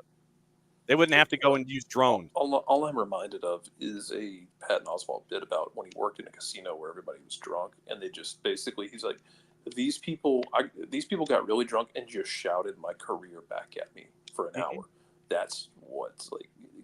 He's putting his career on Canva. He's open to work. That's fine. Yeah. It is what it is. Yeah, but I thought that was it was interesting when Hugo Perez is like, "Yo, take a look." Take a look, y'all. He put it all out Stephen there, A. man. Smith JPEG. Yeah, with the flag of El Salvador and the World Cup qualifying, he put it out on a 45-page Canva that he is ready to work. So that was, I thought that was interesting to say the very least. And we talked about Leagues Cup, and one of the concerns going forward is going to have to be attendance figures. And how many years do you sit there and say, okay, this is a growing tournament. We understand we're going to have growing pains. This is the terrible twos. We have venues that don't have a lot of folks. We have venues that have a lot of folks because of the drawing cards that are attached. Attendance, and where was it? I had the numbers. I think I had the numbers posted. Yeah. Okay. So Leagues Cup 2024 attendance, you had Chivas and Tigres 1 and 2, and this is from our friends at Reddit on the MLS side, and this is from 4 days ago. So you had Chivas hosting San Jose at Levi's for 50,000. Tigres hosting Messi and Friends at NRG, and they had 46. Atlanta had the 3rd highest attendance with the Pachuca match at 29.1. Seattle had 28.5, 26.5. Nashville with Mazatlan, tickets sold at 25.8. Chivas hosted Galaxy in California, in Carson. They were the host at 25.2. So you've got a lot of tickets sold by the numbers. But then you end up with a DC United Santos Laguna match that got shifted to Chester, Pennsylvania. You only had 1,100 people in the barn. Mm-hmm. So same played on the same day as Crystal Palace and Wolves in DC, Arsenal, Liverpool, and Philly. So literally, you were the second match in a city, and you only had 1,100 people show up. Well, we know how everyone feels about Leagues Cup already. You've got supporters groups putting out entire statements, and in some cases, rolling those statements back. In which case, I don't know, stick to your guns if you believe in them that firmly. Mm-hmm. But for me, a lot of it is always the same thing of like, if we're going to do this, Leagues Cup. Yeah. Then are you going to keep sacrificing Open Cup? Because I promise you, there are a lot of people in this country who are going to have beef with that. Mm-hmm. And it's understandable that they would have beef with it. Open Cup means a lot to a lot of people. I've said my piece on this before, and that yes, I am one of those people who loves Open Cup. I am a sicko about it, but I'm also going to be perpetually annoyed if people decide to use Open Cup as their excuse to be mad at Leagues Cup, but they don't really give a shit about Open Cup. Yeah. And there are people who are going to do that. And it's a lazy, bad faith way to live your life, and it's kind of pathetic to me. However, MLS also needs to not, like, and Don Garber needs to not stick his foot in his mouth about Open Cup. And because look, the thing is that there's stuff you need to improve about Open Cup. There's stuff you need to, and some of that falls on U.S. Soccer, not just MLS. Yeah. U.S. Soccer can't. MLS is going to do some of the heavy lifting, but you can't ask them. I don't know that it's fair to ask them to do all of the heavy lifting. So you got to figure out that balance if you're U.S. Soccer and MLS, and you need to work together on it. It can't be everyone sniping each other, because then nothing is going to get accomplished. Right. With everyone sniping and bitching at each other constantly, nothing is going to get accomplished. You're going to get more and more pettiness, more and more resentfulness out of the fan bases. And no one benefits from that. No. Like, look, Leagues Cup is... I don't know why it feels like it's a bad thing to argue, but Leagues Cup is fun to me. I think Leagues Cup is hilariously fun, in just the dumbest way possible. All the games have been absolutely bonkers. They've been stupid. They've been silly. They've been fun. It's fine. At the same time, I can acknowledge that. You can acknowledge it's a cash grab. Correct. Yeah, it's a TV It is a cash. Yeah. This is a TV series. You're doing this in other leagues as well. Not sure if the NBA has an in-season tournament now. Yeah. Like, you don't have to love it, and I understand if you don't. But it's a thing that's happening.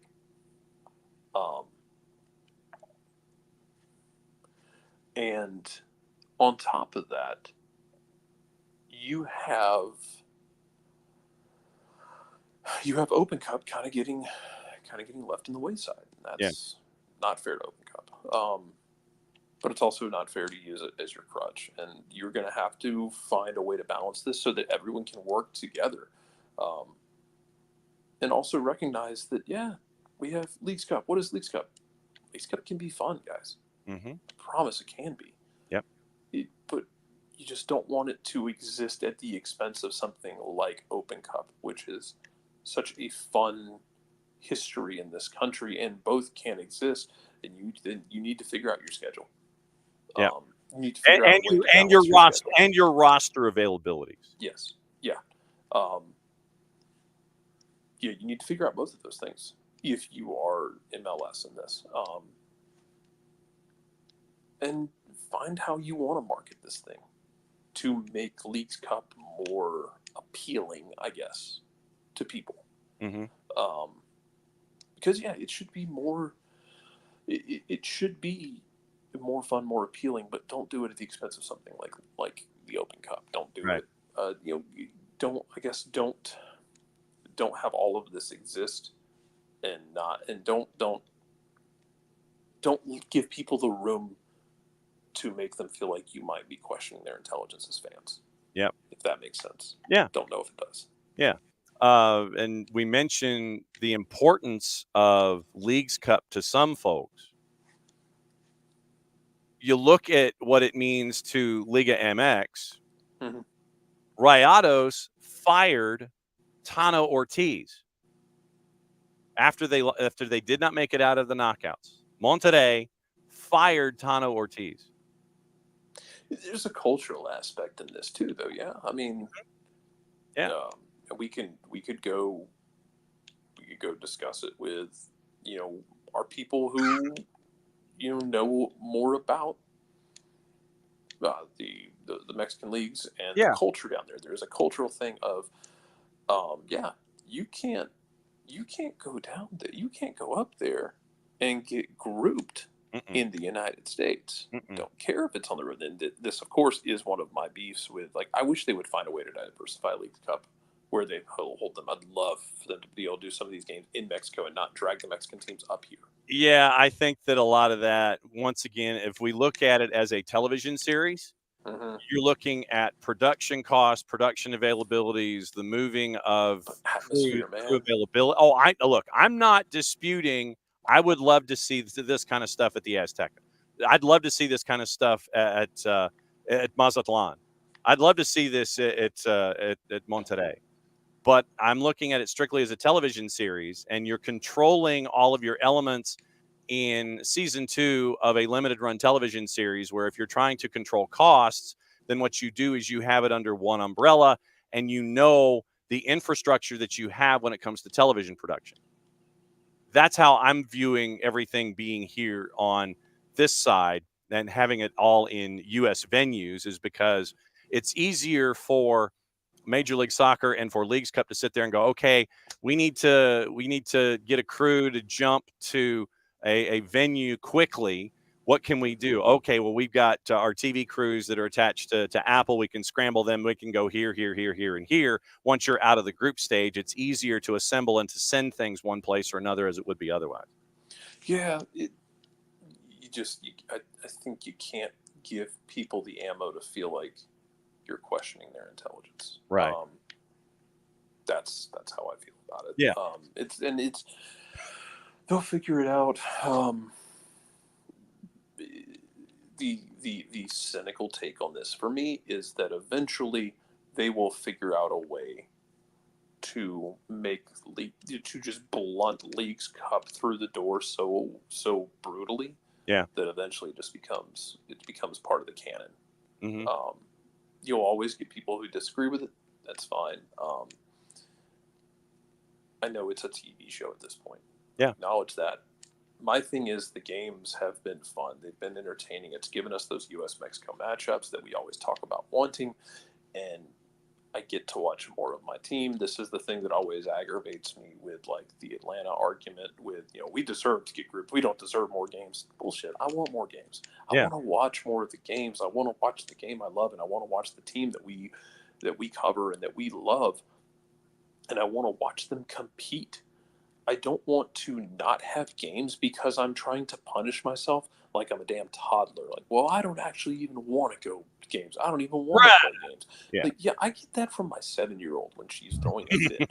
I don't need that from Atlanta United Twitter sphere, or the godforsaken toxic cesspool as the Atlanta United Facebook page.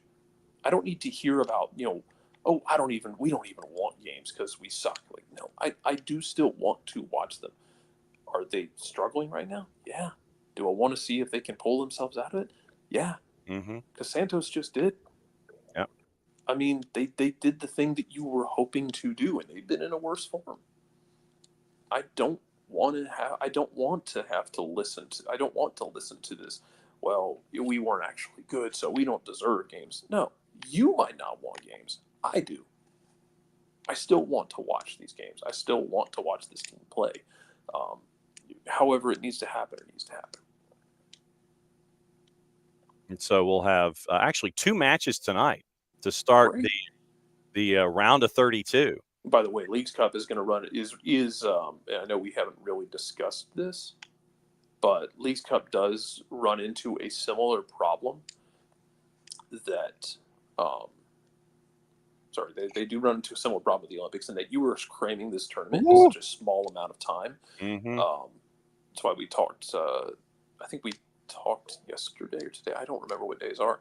I talked about it with Bart, but you're going to get into a situation where like the teams that got grouped are going to be at a slight advantage, especially like the RSLs of the world who are really good.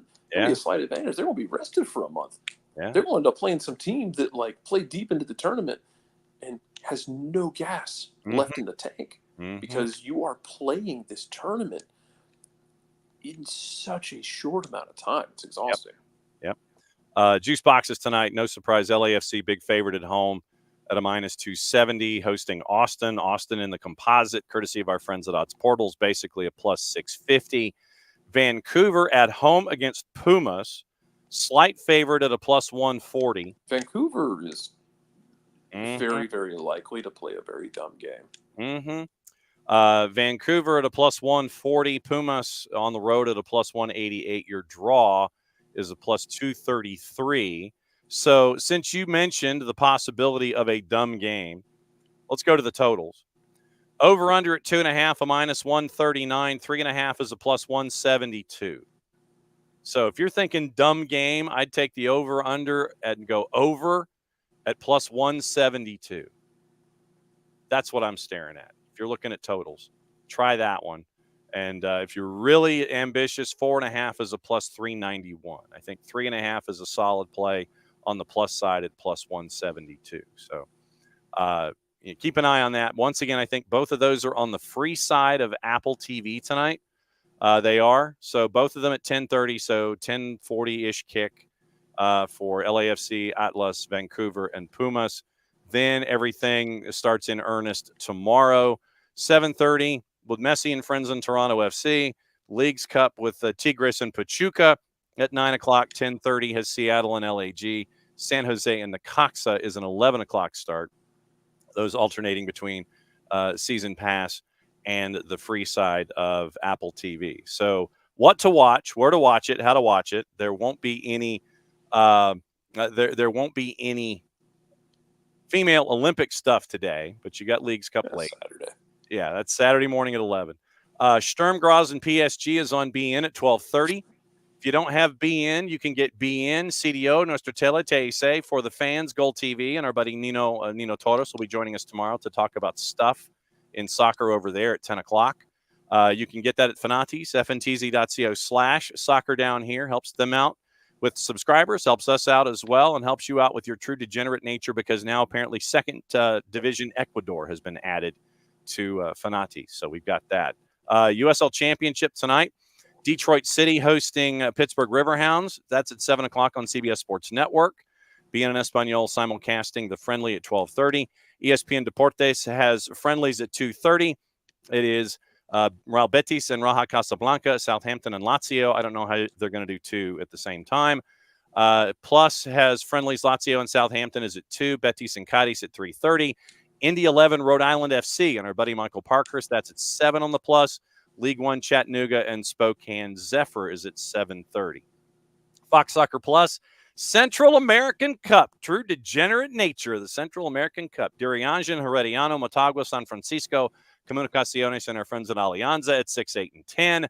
Golazo Network has a friendly between Inter and Al Ittihad at 2:30. Paramount Plus is simulcasting that as well. And so that is your viewing. That is your stuff. I'm trying to think if there was anything else that we did not get to cover today. I think we got everything that I had written down. Let's see. Just for the record, we are going to be rolling out our college previews. We are going to be covering a bunch of the teams here in the state. A lot of lower divisions in collegiate soccer or in the Southern States Athletic Conference, the Peach Belt, Georgia Southern. We're going to be catching up with Georgia State. Emory, Oglethorpe, all of the above. There's like 30 schools here in the state that have soccer that is kicking off in the next couple of weeks. So we'll be checking in on all of that. We're also going to be diving into the UPSL semifinals and final. We're going to try and reserve the 10 o'clock hour on Friday for the 4 teams that are in the UPSL Final Four. Someone that you know will be calling those matches on the weekend on BN up in Pittsburgh. No word on if Bob Lilly's going to be yelling at Highmark. For those, Bob Lilly comes with the territory, man. That's true. Rochester, NYFC, Soda City FC. Jarrett, you know all about Soda City. Soda City has yet to play a normal game. That is true. Inland Empire FC. Highly recommended. Yes. Inland Empire FC is going to be joining us at 10 o'clock on Friday morning. We're going to try and reserve the 10 o'clock hour for the UPSL Championship preview, and Dodge City Toros. That's your Final Four in the UPSL. They're heading to Pittsburgh. The games will be on BN. Doubleheader on Friday, doubleheader on Sunday. And so we'll keep an eye on that. But we're going to be catching up with as many of the 4 clubs as possible on the 10 o'clock hour on Friday. Tomorrow, 9:15, we're going to catch up with our friends at Coastal Outreach Soccer. It's their 20th anniversary, and we're going to find out how they've been navigating what's been going on the coast. They were digging out from Debbie yesterday when I caught up with Coach Sean Williams. And so we're going to be catching up with our friends at Coastal Outreach at 9:15. Then it's the Nino and Nico show in hour number 2, where we will talk about what's going on with Leagues Cup with Nico and find out what's going on in Nino's brain when it comes to Libertadores and Sudamericana and all of that. So, we're going to be flying around the next couple days. It's going to be very, very cool. Talking about a bunch of topics and a lot of stuff and transfers, gossip, rumor, and innuendo. And I know, David, second division, it's true. Honestly, Fanatis is for the true sicko. Oh, yeah. The legit sicko. It's not for the faint of heart. No, it is not. So, I mean, literally, I could have 6 matches from the Brasileiro lined up, and I can go bang, bang, bang, bang, bang, and just watch them all if I wanted to. The LPF is there. South American soccer is there in full bore. You can watch TIC with all of their madness and how they cover things in Argentina. Gold TV with our buddy Nino Torres. And Gold TV gives you stuff going on in Europe. The Portuguese league is the Portuguese. The Primera is on Gold TV, and so it is an app for true sickos. Jason got me hooked. I blame him, and so it'll be tomorrow. Like I said, our friends from Coastal Outreach and the Nino and Nico show in hour number 2 as we work our way through the week here, because there's a lot going on in a lot of different places, and so it's trying to figure out what we can cover, how we can cover it, and give you all the news of the morning and everything, all that like that. So once again, thanks to all of you guys. Actually, I forgot to say hi to everybody. So I am truly remorseful about that. Morning, Alex. Morning, Derek. Yeah, and the Jose Mourinho discussion. Alex goes, Jose Mourinho through the back door. Wait, that sounds bad. Morning, Emilio. Let's see. Morning, David. Morning, Pars. Let's see. So, morning, David and Emilio. Emilio had some really cool Mets references from the mid to late 70s on the show today. Morning, Wiley. Morning, Derek. And once again, morning, David. Trying to convince David about watching Second Division Ecuador. Legitimately, when you watch the Second Division in South American soccer, it literally looks like a Sergio Leone set. I don't think you have to convince anybody. No, but it's like you'll stumble across and you'll be fine. Yeah, there's no convincing that has to take place here. Yes, it's fine. That's what it is. True, but it does look like at times that they are in cities that are carved into Sergio Leone sets from the spaghetti westerns that he directed back in the 1960s. And then there's like all these homes on mountainsides, and then there's a soccer pitch in the front of the camera, in front of the screen. So it's great vistas, cool environments, and sickos matchups. So back at it again in less than 22. Thanks to all of you guys. Thanks to Tyler. Thanks to Dylan. And thanks to all of you for hanging out with us and letting us know what's on your mind as we're here in the transfer window, taking all of the reports and rolling with them and analyzing them as we go. So, Jarrett, since you are here and have made it to the end of the show, sir, whistle us out of here.